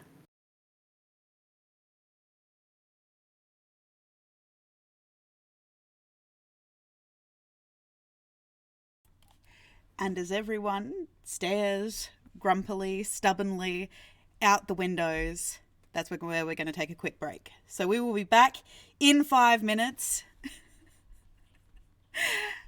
Go get a drink, take a breather, go to the bathroom, and we'll see you in 5 minutes.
Young blood made of gold, a mind you can't control. Running wild, can't come down. My head is in the clouds. Gotta keep this feeling, keep on breathing, even if we're slipping away. So I close my eyes and lose myself now. Do it like it's only today. We got a party for a lifetime. No, we ain't stopping for the sunrise. And we don't care about the bad nights. And for a second I can feel like this. Make me feel like this.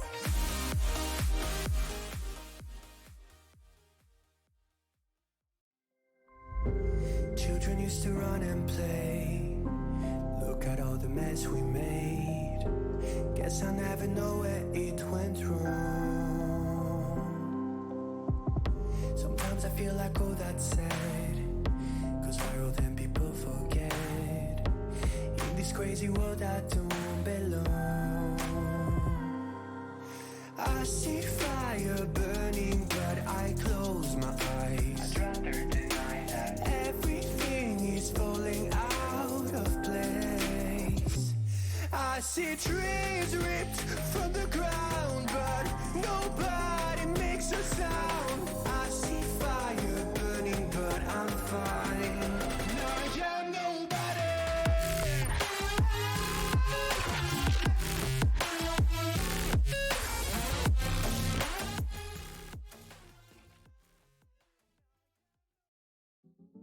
We are not alone. There's more to life than this. Show me what you know. Take me to that place. I'm stuck within these walls. I need a quick escape. You know where I can go. Take me to that place.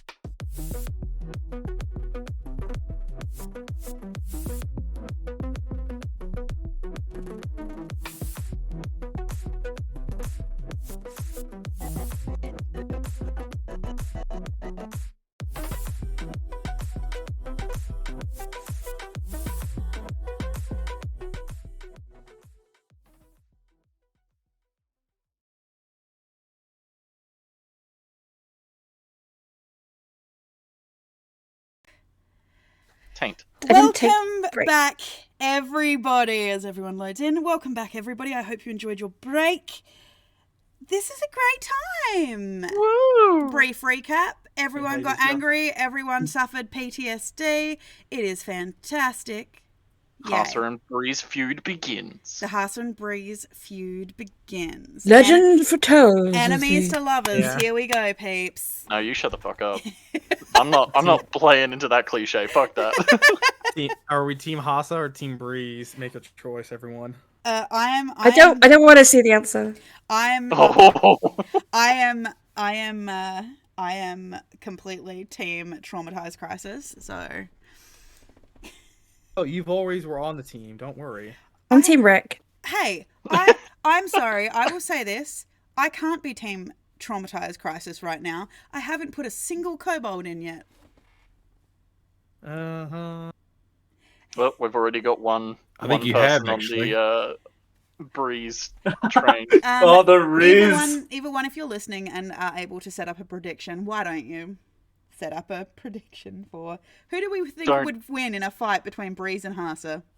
Oh no, that's an entirely different ball game that I definitely know the outcome of. Breeze would wreck you. Yeah, if it's a fist fight, absolutely. Breeze would stomp you, and Hasa would say "Thank you, mummy" the entire time. Okay, no, too far. Yes, So fair yes. So jumping back in, everybody, stay. Everybody stays silent for the rest of the afternoon. Blake, after about 10 minutes of this, I've been informed, would get sick of the silence and be annoyed at this because Blake doesn't like to sit still. Blake doesn't like to be quiet. Blake doesn't like it when everyone's fighting. So he turned into a fox and curled up and went, fuck this, and had to sleep instead. And so It's the cutest damn thing you've all ever seen. he's a little fuzzy black fox. So you finally, in the early evening, pull up where Blake eventually turned back into Blake to tell Sebastian that there was a campsite up ahead, and tells him to pull over for the night so that you could all rest. Yes, Blake's ADHD superpower kicks in. Goes super cyan and just puppeteers everyone. Let me tell you a story. Like a little kid playing. But no, you pull into the campsite for the evening. Yes, you pull into the campsite for the evening, pulling the car over to one side. I do actually have a campsite. It's not set up, I don't think. How do I set up a poll? You might have to go. Because ! Poll didn't work. And I don't know if you can do it through the creator dashboard, unfortunately.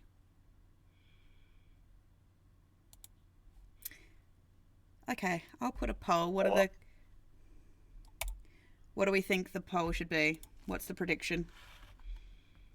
Of who would win in a fist fight between us two. Who would win in a fist fight? I think May would. I do too, but I just want to see what the audience thinks. I think Breeze would knock it out. And by it, I mean you. I don't think either of Ouch. us is strong, though, right? We're just. What's your No, strength I mod? think you got the. I think Breeze has the bigger bitch energy of being too dedicated. Like I'm not fucking losing. I'm putting this a third fight. wild. Yeah, card in. I think so. I think I would be. Oh yeah, probably. What's your strength mod? I have 0 strength mod. That's why that natural 20 on that Yeah. tray. 3. You have a +3. -3. There Oh we go. yes, I'm gonna. I've I put a am going to prediction in demolish with. you. I've put a poll up, a prediction up Why is for Rick on there? because he's the wild card. Because let's be honest, would- if Rick obviously decided to it go would be feral, Rick. if Rick It'd be decided to Rick. go feral, I think he'd be in with a chance. And we will sit down after stream, before the end of the stream. We'll have a quick little chat of who the players. Just, I think we already know, but outcome-wise, we'll see. So Rick's the ref. Rick is the ref, yeah. So Oh my god. let me just zoom out because 4,000 points on Breeze. let me pull up the campsite for everyone. There we go. So everyone on the stream can see the beautiful campsite map I've made for you guys. So there you go. This is the campsite. And make sure I put your car back in. Pull the car over to one side. As per usual, too small. That's a chunky boy. Ah, there we go. I feel that's Oh, too it's so long. pretty here. I wish my bedroom looked like this. So, pull the car over. Marry a druid. Funny you should say that. Grandson of one. Anyway, No, druid, not grandson. great grandson. So you've got a hot granddad, or? Yes. Yeah, Okay. he's actually quite cold, being 6 foot under. Oh. So your you're saying there's your a grandfather, your great So you say this is grandfather. chance. However, the car is pulled over and the campsite is. You pull up to the campsite for the night, and it's very pretty here. Breeze, you've never been camping before, being out in the wilderness at No, night. we did actually. We went camping once. It Glamping. was, yeah, it was like basically somebody erected like a mansion with magic, and yeah, it was not camping, but we called it camping because we were slumming it because we made our own like food like over a campfire thing, but it was not camping. It was The ingredients were pre-cut. We just had to. Anyway, it was. But yeah, that was camping. There we go. Have your moving fire, everyone. How pretty. It's so pretty. So there you go. I decided to put an actual moving element in for you. Do I have to drag myself into this map? You can Yes. drag Like a yourself. peasant. Like a peasant. This Yeah. wasn't like the last time I went Oh. camping. Some of us don't have the privilege of being onto the map now. So you all get out of the car, all stiff, all grumpy. And it is where you become first aware that you're going to have to set up your own bedrolls if you have them, tents if you have them, for some of you.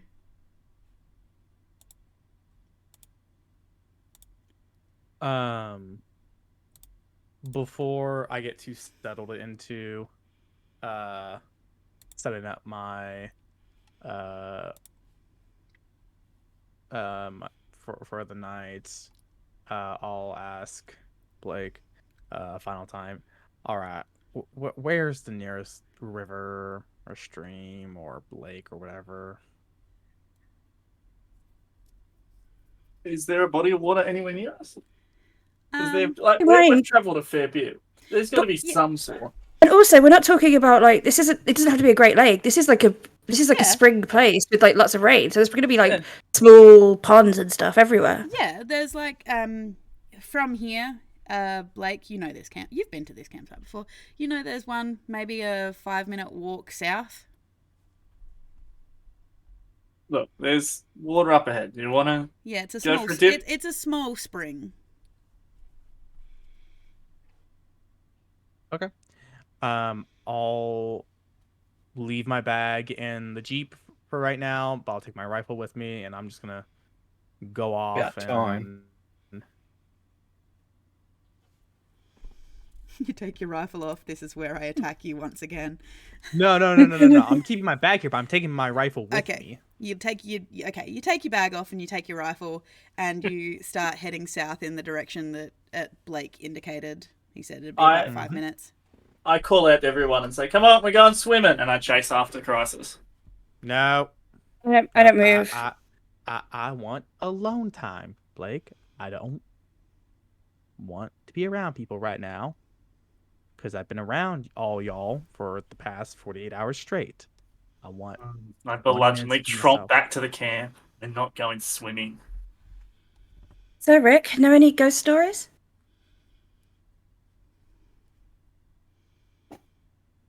I know a few crime stories. God, that's such a white girl answer. I actually listen to a true crime podcast if you guys want to hear about it. I was involved in the true crimes, solving them. I'm glad you clarified that last bit.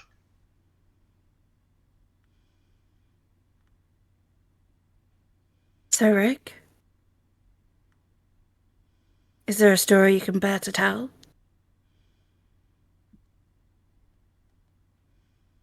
Well, it was with this one that we were after. Used to decapitating little old ladies. The lady decapitates all. Not for their money. It's because he felt like it. Just little Breezy's like leaning in, like eyes wide. What did they used to call him? Steve. Phil. Oh, that's a nefarious name if ever I've heard one. Little Graves. Oh, That's a knee slapper. Yeah. And did you catch him? Oh, yeah. In the act. Just walk up behind. He was walking up behind her. See him touch her on the shoulder. She's spun around. Oh, we got him just before he struck.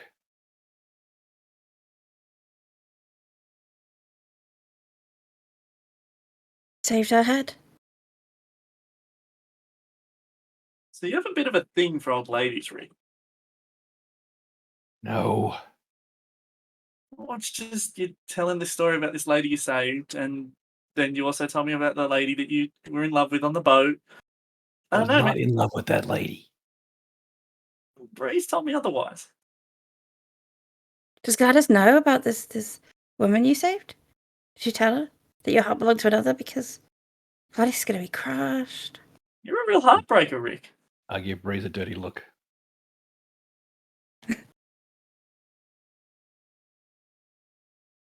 Not my type.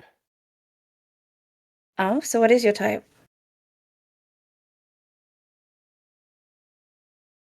My type's probably- somewhere else. Oh, there's a story in that. Oh, okay. Why? Well, aren't you the bard? Shouldn't you know some stories? I'm not a bard. My dad's a bard. I just Oh, should be heading to bed. I should be heading to bed. No. You say You Breeze were- as the sun is still up and it's like 5 p.m.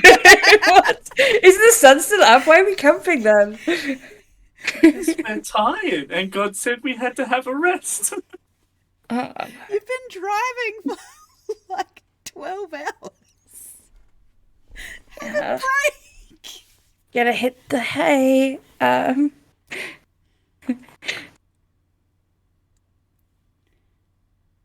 So, what do you do for a living if you're not a bard?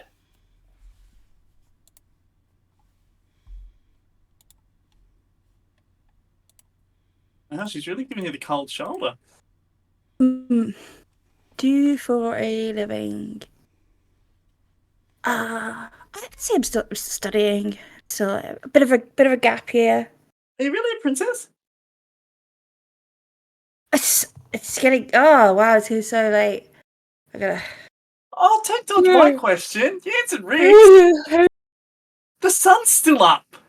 Stop fake yawning. I invented that trick. And she just goes over to this like light bush.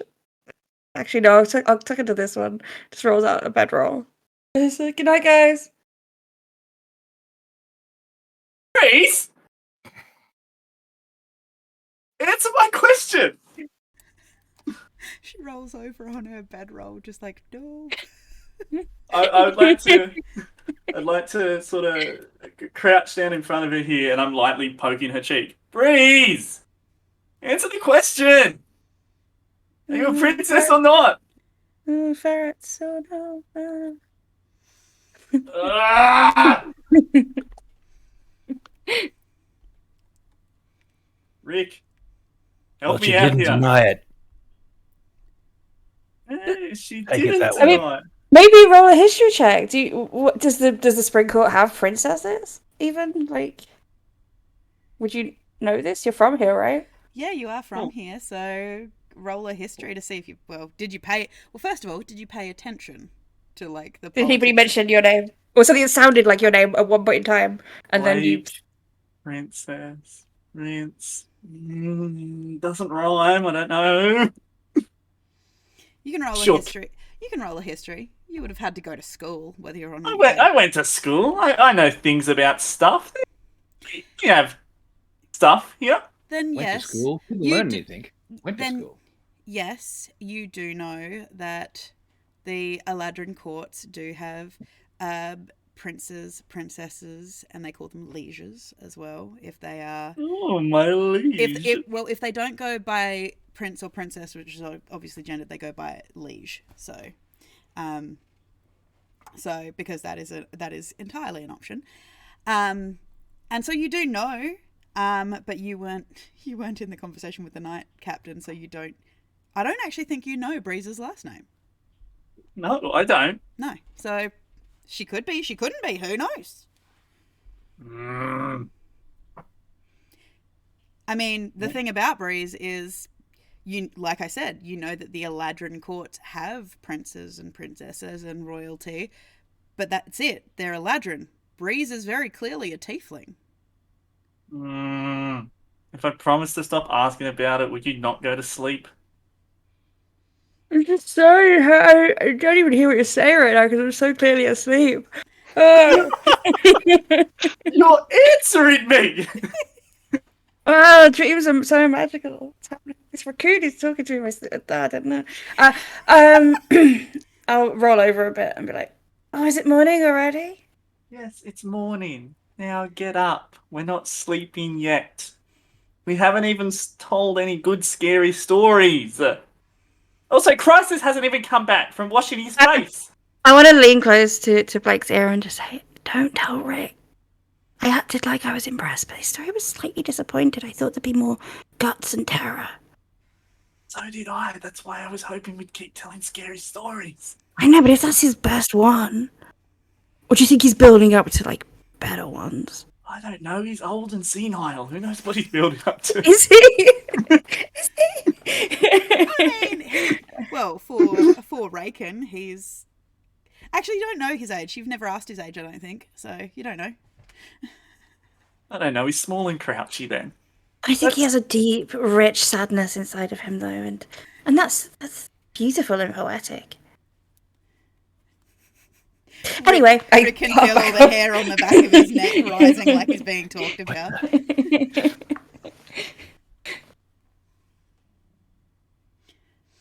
Crisis. You walk for 5 or so minutes. Roll a survival to see if you actually find this little spring that Blake indicated was over in this direction somewhere. Yeah, that is a nature, sir, not a survival.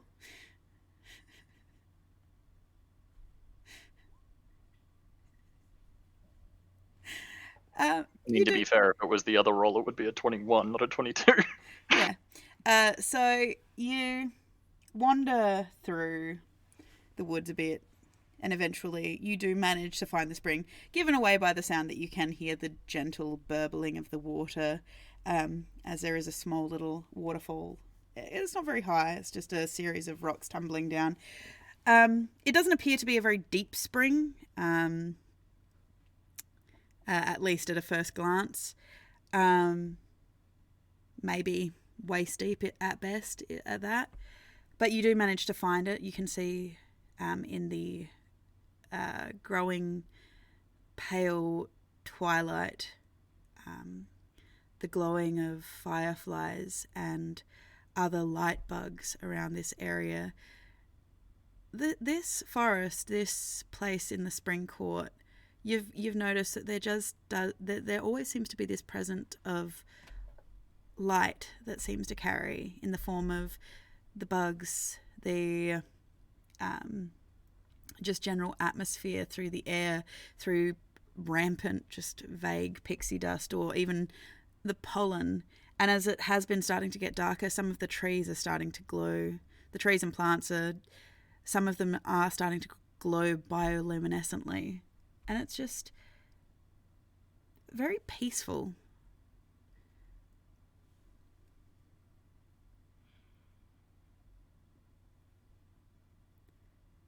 I will kind of scope out the area, make sure I'm alone, and that the water doesn't look dirty or anything.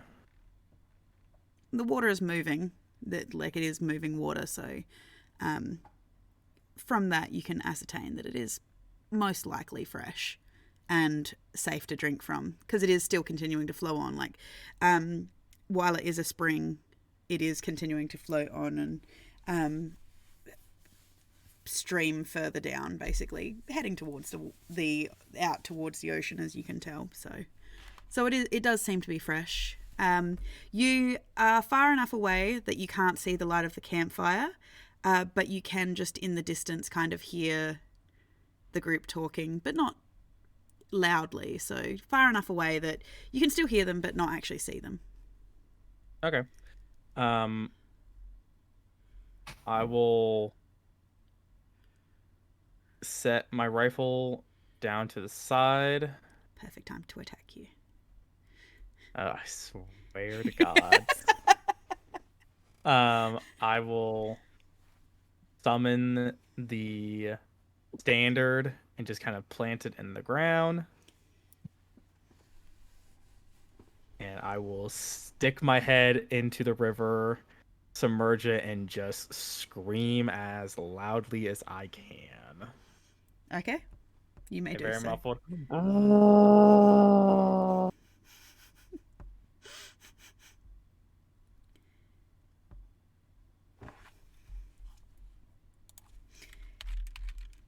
Okay, so you scream into the water for a good minute or so before you come back up gasping for air, your hair wet, dripping under the banner of Karada.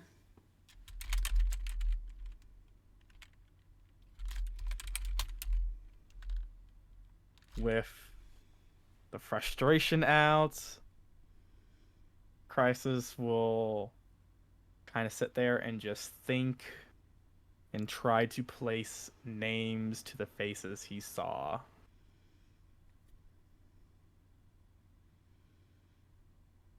You sit and you think.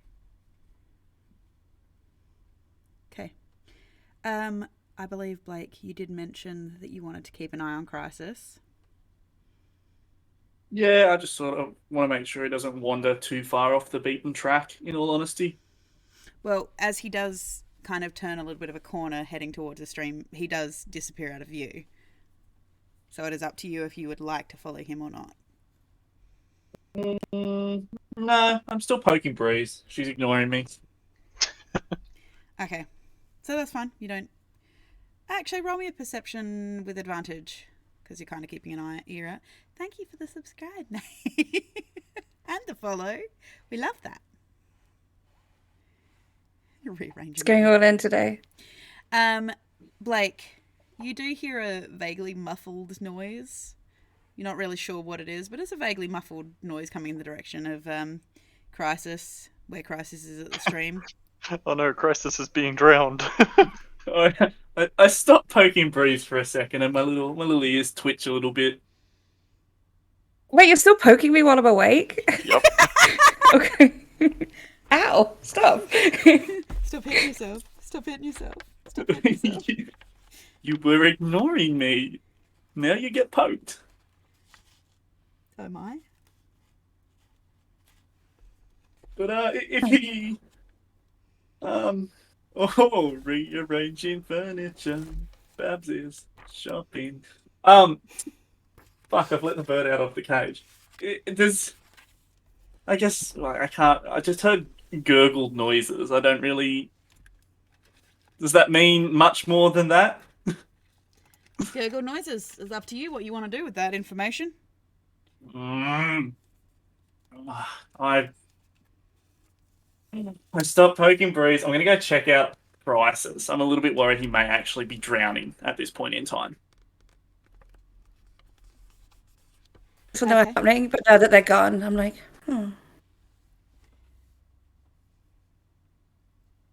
Okay. Are you going to sneak up to?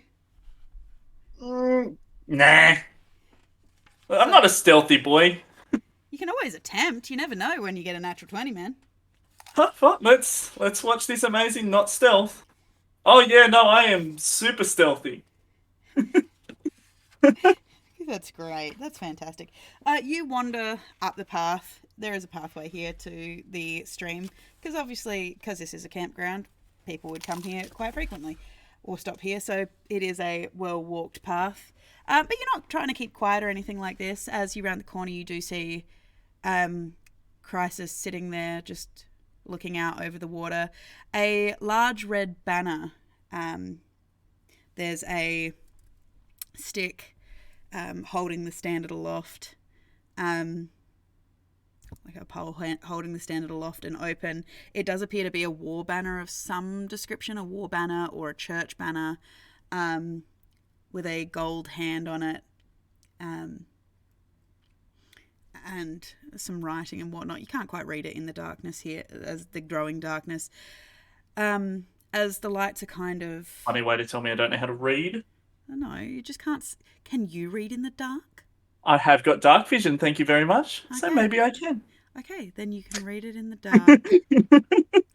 Have fun with that. For everybody who wants to remember, can I show the Karada banner? Apparently not. No, I can't show the Karada banner. But yes, you see this banner here, and I believe it's, God, what is the phrase? It's like, in truth.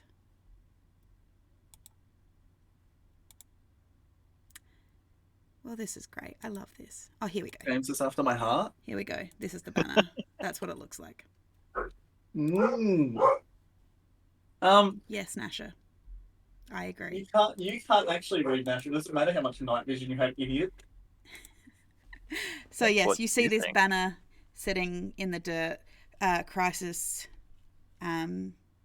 sitting on the ground next to it, just staring out over the lake, over this spring.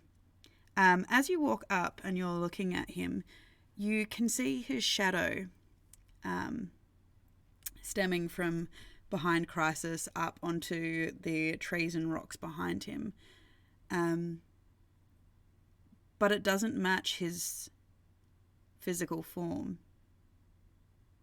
Where Crisis is sitting, there appears to be a darkened shadow standing behind him, but it's attached to him. Its stretched form out, reaching out over the rock in a way that you can see partially the crouching, the sitting form of Crisis in the shadow, the darkened shadow, but you can see this stretched out form reaching out with a hand to place a hand on his shoulder. But it kind of has a weird, almost teal glow to it. Just a faint glowing outline to it where it's touching Crisis's shoulder. And it's not, you get from the pose that it's not like someone putting a hand on your shoulder in comfort. It's almost like a possessive hand. Hey, Crisis buddy, I know you wanted to be alone, but what you got there, buddy? Old friend, old pal?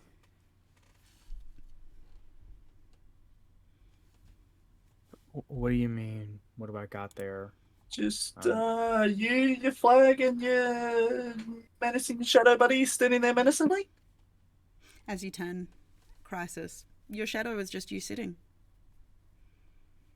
You watch Blake as the standing figure vanishes back within Crisis. It's just my shadow, bud.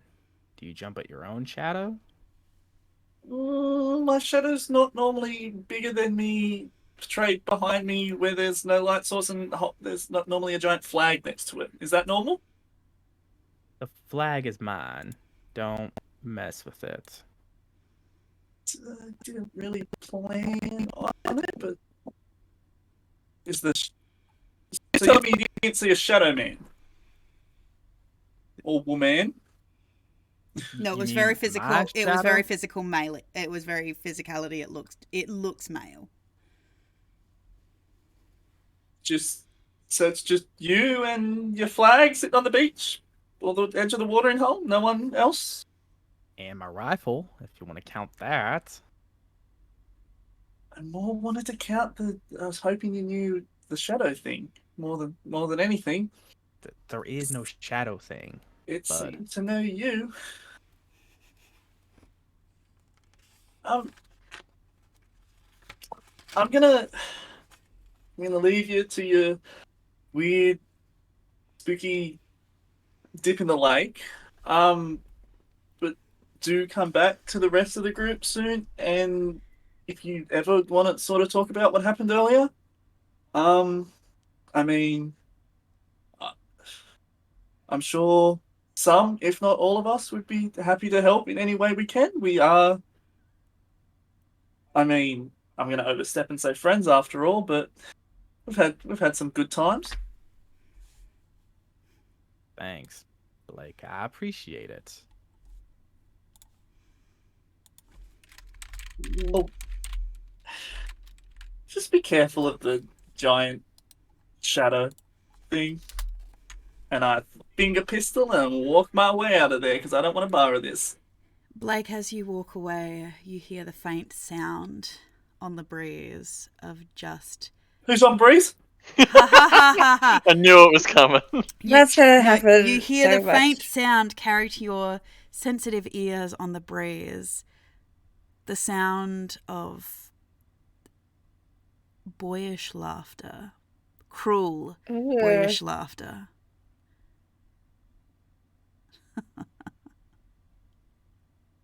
Crisis, can you come back to the group now? Your shadow man scared me. I really don't understand what you mean by You're Shadow telling me Man, you but- didn't just hear that? no. I don't hear or see anything that you're hearing or seeing. I know you want us all to spend time together right now. I want to be by myself for a little bit. There was just someone laughing. How could you not hear that? Well, I didn't. All right, well, That's that. that's that, I guess. Oh, Crisis, you creeping me out sometimes, brother, but I'm going back to the fire. Thanks. I appreciate that. Love Have a ya. good night. I'll be awake when you come back, I'm sure. Yeah. He's certainly All not. right, back to poking breeds. He's certainly not going to sleep tonight. So you make your way back to the camp, considering what you have.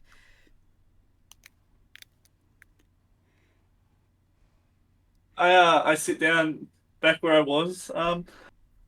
Hey guys, does Crisis normally have a shadow friend? Double that- boosted. Is that normal? I look at Rick.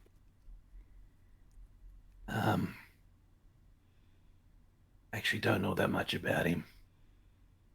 That thing today freaked me out, and yeah, it's getting weirder by the sounds of it.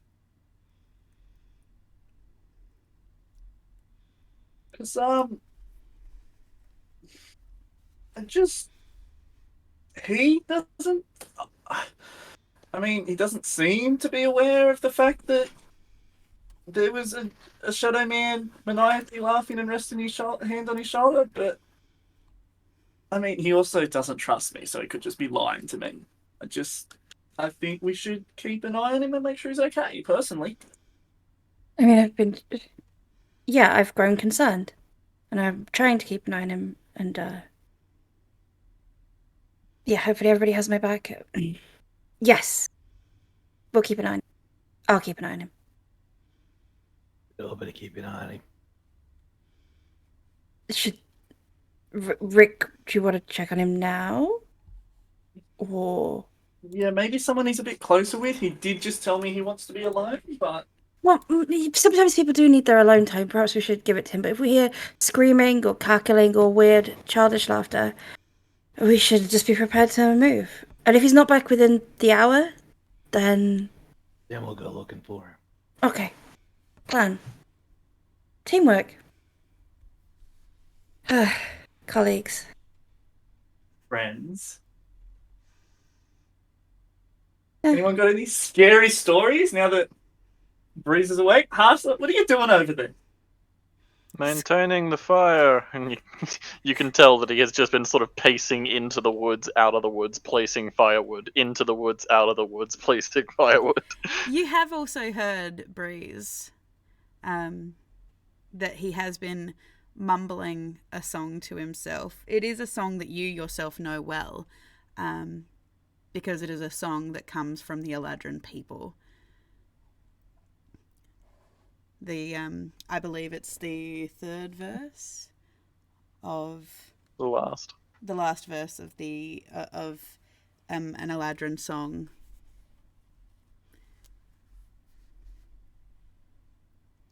Okay. Probably idly, she'll just if she hears you singing it, she won't even realize she's doing it. She'll just be like, "Stand firm with nights and days, shoes and blades between," just sort of picking it up. Yeah.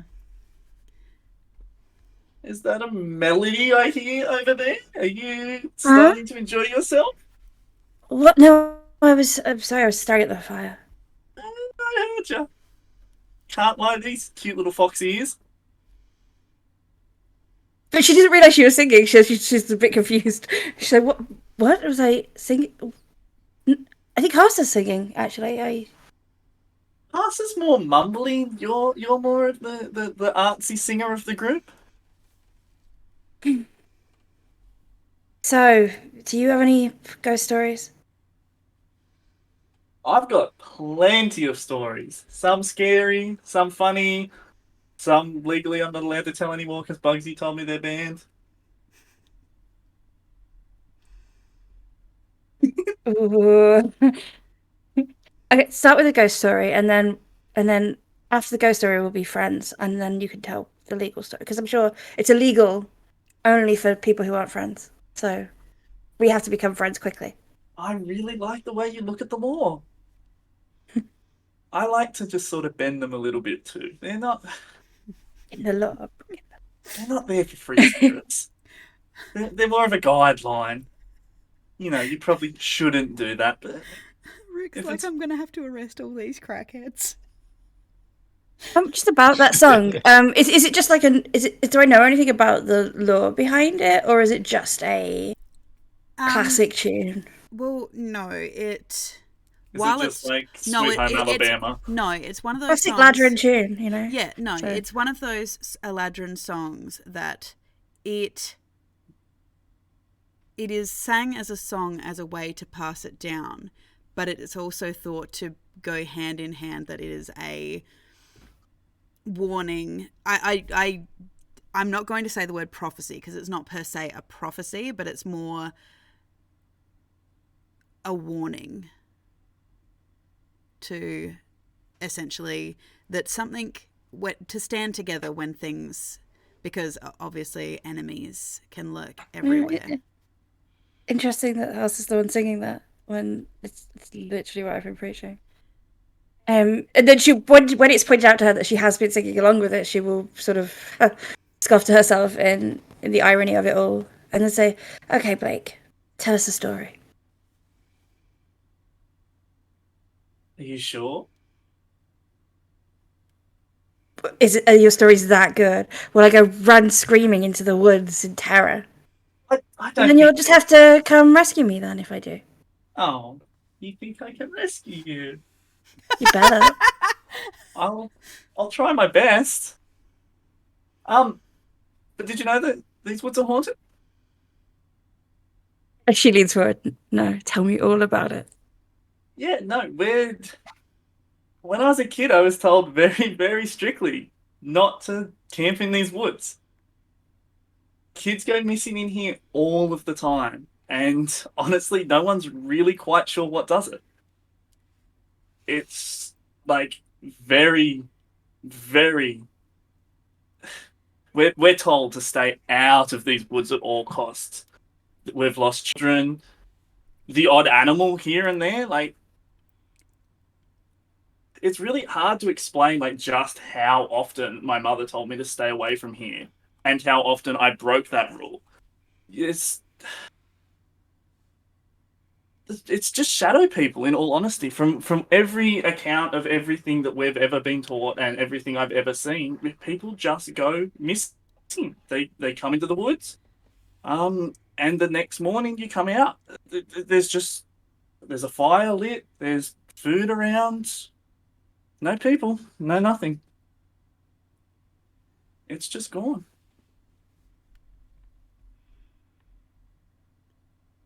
I heard that in some stories,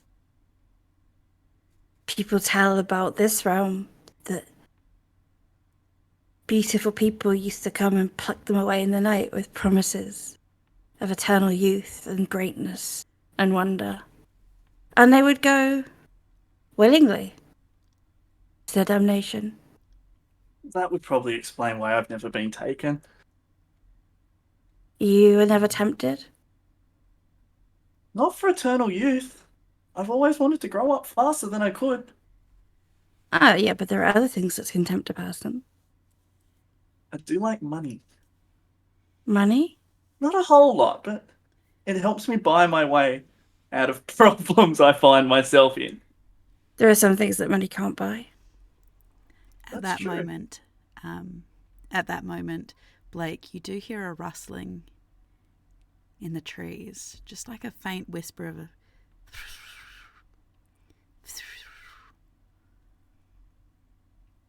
over your shoulder. Oh my god, they're coming for us.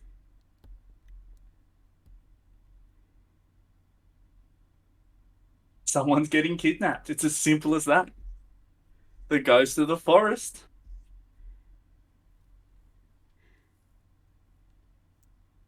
It's been steadily growing darker as the sun just ducks below the horizon at this point.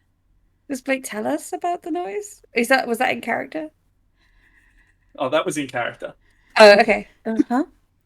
And then I perk up my ears and I look around. Roll me a perception, Breeze. Spirits of the forest, come to whisk us away. We will not be taken this night.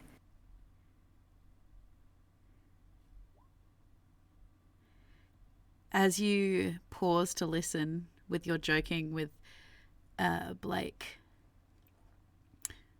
Rick, are you also listening now? Yeah. Roll me a perception. I noticed.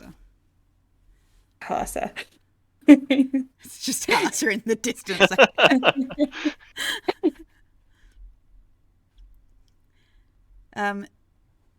Rick, you can't hear it as clearly because you're not really sure what you're listening for. Again, nature sounds are just nature sounds in general are kind of unfamiliar to you. You know, you can tell the difference between engines from like 2 streets over. Nature noises, Not so much. not so much. Although you can, with exceeding accuracy, tell the difference between a rat and a cat in a can. So, in a trash can. That's about as close to nature as you can get. Dr. Zeus book. Rat the cat in the can. But Breeze, as you kind of start to listen, you hear it too. It's a soft, fluttery noise, fervent, frantic, just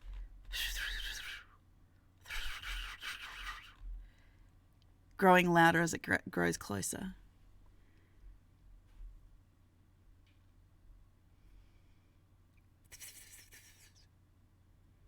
I'm going to stand up. Put my back to the fire. This clearing is now dark. Under the indigo sky, you can see the lights dancing around you, the bioluminescent plants providing some kind of light as you start to see something glowing faintly in the darkening shadows of the forest, fluttering towards you.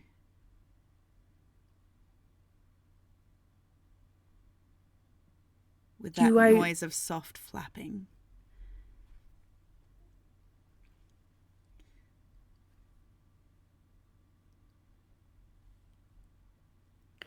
Can I roll any kind of check because I am from this court? Does this remind me of any, maybe even stories I've heard or tales I've told or nature? No, or actually just a real thing. Just nature, yeah. I suck at this.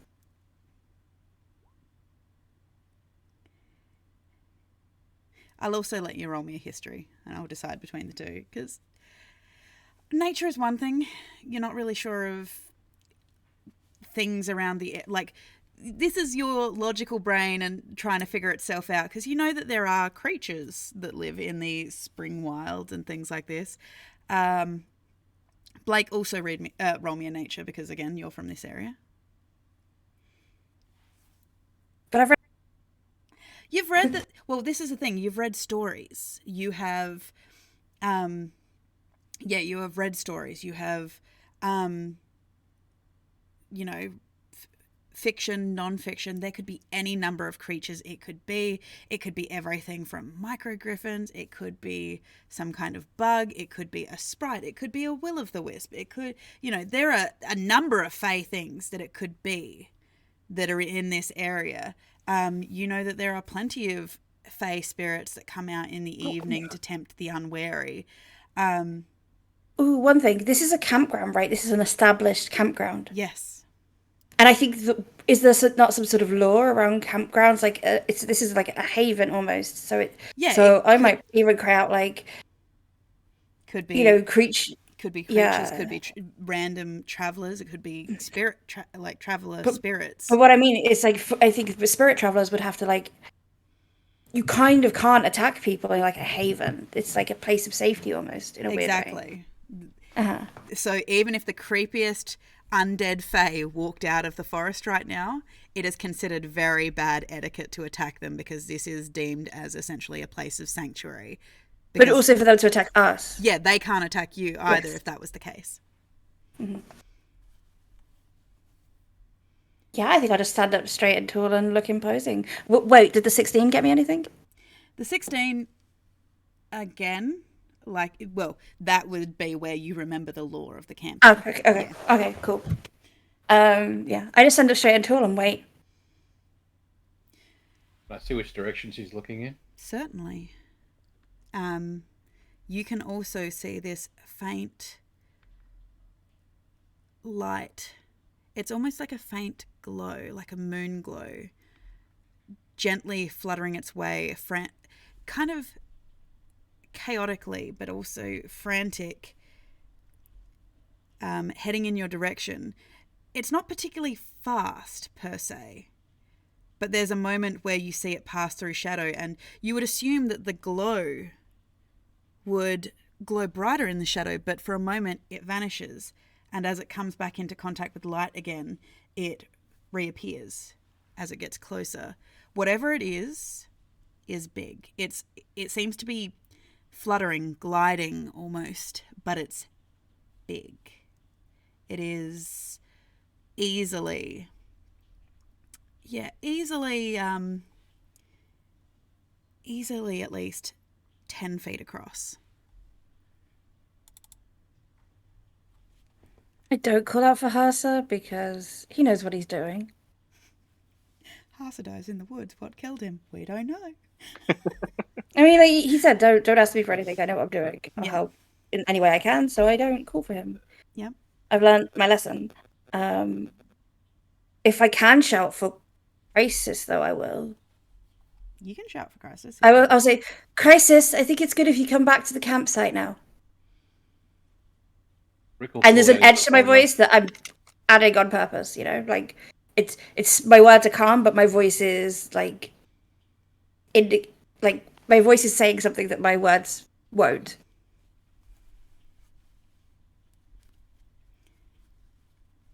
Crisis, you would hear the cry.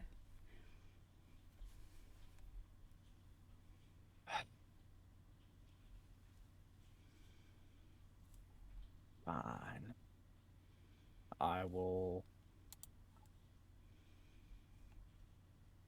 pick up my rifle, and instead of putting the flag back into its prayer beads form, I'll just carry the standard back to the campground.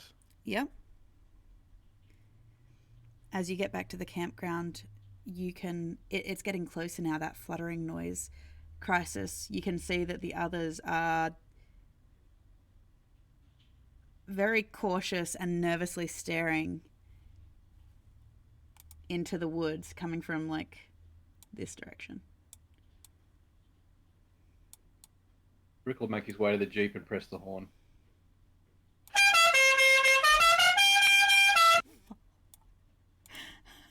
Of course you did, Jesus. Is that absolutely necessary? Yes. As you hear this fluttering, and you would assume that hitting the horn, if it was a creature or something, If it was a person, it would startle it. But it doesn't.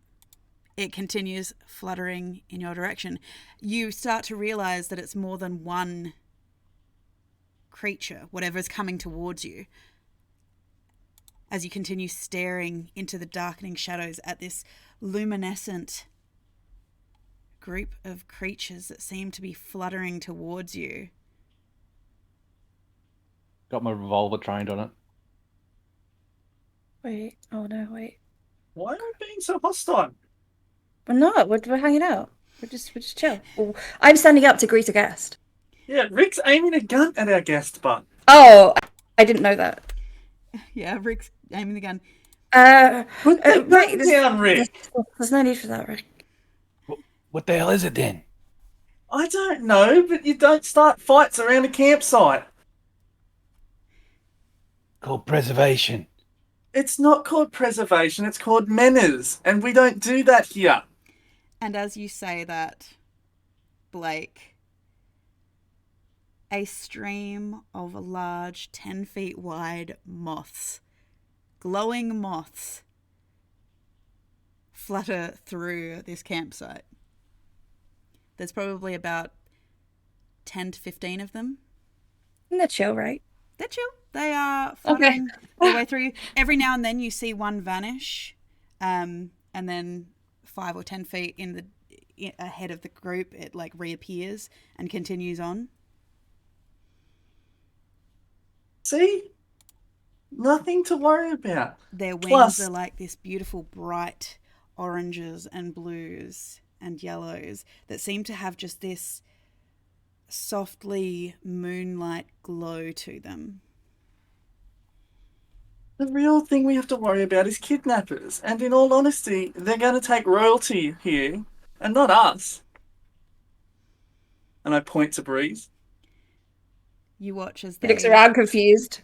You watch as they circle the campsite for a few moments, fluttering around you. Good evening, noble moth. They pause for a moment. You watch as they start to head up, this time following the path directly, up the northward path, but at a slower pace, almost like they're waiting. We follow them? This is how people disappear. Getting to adventures. Oh, yeah, that too. I personally think we should follow them. They're glowing moths. I trust Bugsy. He's a moth. They are 10 feet wide, my good sir.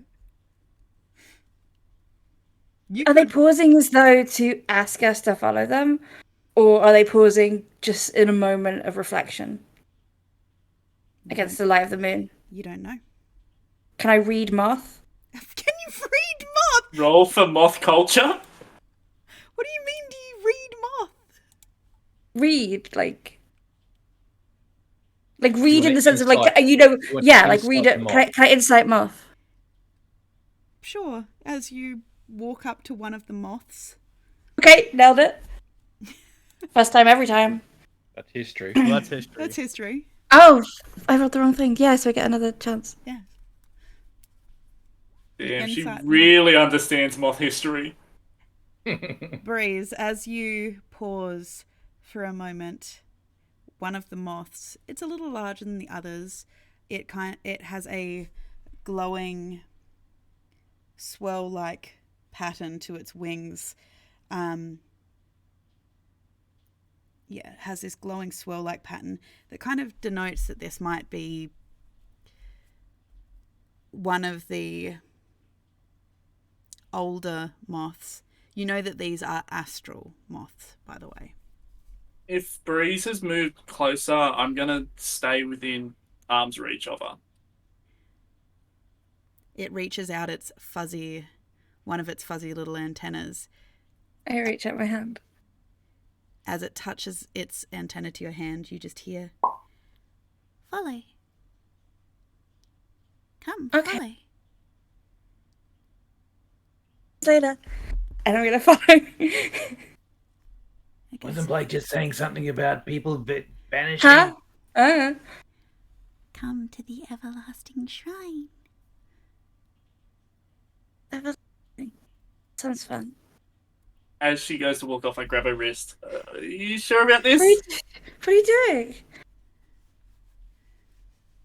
Do you want to go to Positive? the everlasting Just- shrine? Doesn't that sound like a promise of, you were just telling me about?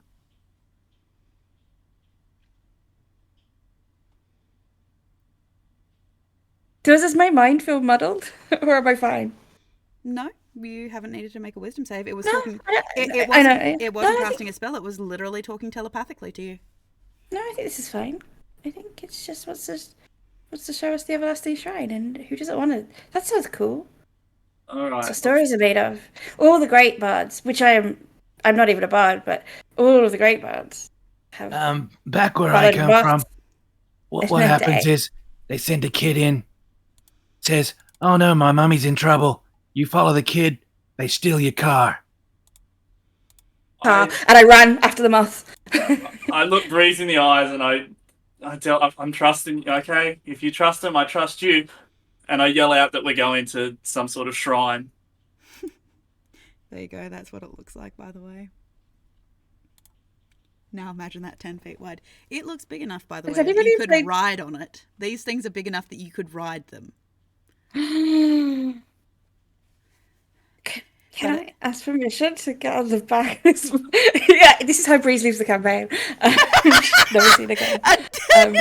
Whisked away into the interplanetary spaces. It's great. I don't think I can follow this moth. I think this moth is going to go in between worlds. I will follow it for as long as... I'll follow it for a little bit. Okay. You know. So, as Breeze and Blake and anyone else who wants to follow the moths, that's where we'll end tonight's session. Oh, God. These people are gonna get me killed. Damn Thank it, you. Tegan. What? I told you that I put stat blocks in because I know you want to harvest everything. Also pets. However... You mean friends? You mean friends? You mean best friends? However, did we, before we do the thank yous and all that kind of stuff, did we decide, apparently, A lot of people thought that Breeze would win. However, I think that's up to the players now to decide. I honestly feel like in a fist fight, Rick would absolutely win. Well, When the I Rick voted wasn't for Rick. in that question, though. It was between... Yes, he was. It was me, No, Breeze, no, it was and Rick. between you No, and no. Rick. No, but Boo- Rick is Boo- the referee. Boo added Rick for, like, I added- flavour. Yes. Although, And I voted for Rick. To be fair, 18% of people thought that Rick would totally win. So, Hasa was not even in with a shot, apparently. Oh, yeah, no. Even I didn't vote for Hasa. So, are we okay with the outcome that Breeze won?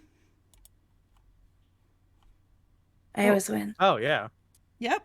I mean, well- if we're just eliminating Rick entirely, then sure. Well, technically, Rick, do you think that you would win against Breeze in a fist fight? Yes. Yeah. Probably. I am scrappy though. Like I would get. I mean, like there are in a fist fight isn't just pure strength. It's also about tactics, and like just. Yeah, Right, I feel I like think the, Being I feel like sneaky. the cops I think there would could be like win. there could be deception checks there. There could be all sorts of stuff. I think the Rick would still win. I feel Rick like would the police officer would win. Yeah, oof. Yeah, I was going to Yeah, say... but she's scrappy. if we're keeping that in mind, then we'll also have to compare hit points total. I can Misty Step and stuff. I just, Oh, can I now do we're that? bringing magic into it. No. Well then, okay, I never was mind. gonna Rick say- wins. Rick wins. Rick wins. Rick wins. Oh yeah, That's- straight fist No, fight. no, but face step is part of my nature. That's not like Yeah. that's not a spell. That's actually part of my Still magic. nature. It's part of my nature. Rick. All right, let's have a fight underwater. So is I'll my see if Fey I ancestry. win. That's part of my nature. Okay, last vote. So Breeze or Rick? Rick. Obviously, that's. Okay. I'll vote for Rick. Complete prediction. Anyone who voted Rick, you get some channel points. Well done. So to everybody who watched, Put all points into Breeze. What was that? Did you say? Someone put 4,000 points on you. Was it Andrew? That was me. It was you. I thought it was. I Yep. said no. I was like, oh, So she's gonna win to this so everyone, easily. so to everyone damn who it. voted for Rick, you just got 5.7 thousand channel points. Oh, wait, this 82% Well, it was shared on between me, Shared us. between all of you, yes. So yeah, well done. Good job. We'll try and come up with some more predictions and things like this, and we'll figure out some Nightbot stuff so that my wonderful mods can do the predictions rather than me doing it, so we can keep things rolling. But otherwise, thank you to everybody who showed up. Thank you to everybody who subscribed and followed. It is always wonderful to have you here. If you want to see more of these wonderful shenanigans, you can join us every Saturday at 8 p.m. Australian Eastern Standard Time.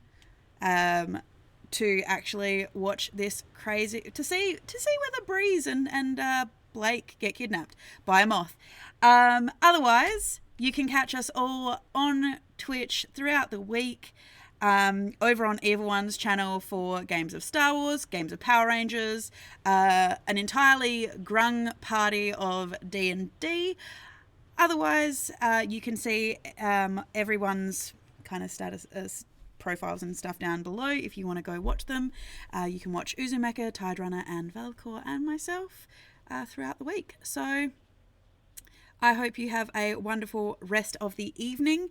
Drink plenty of water, get plenty of rest, and have a wonderful morning, afternoon, evening, or night wherever you are in the world. And we will see you all next week. Bye, everybody.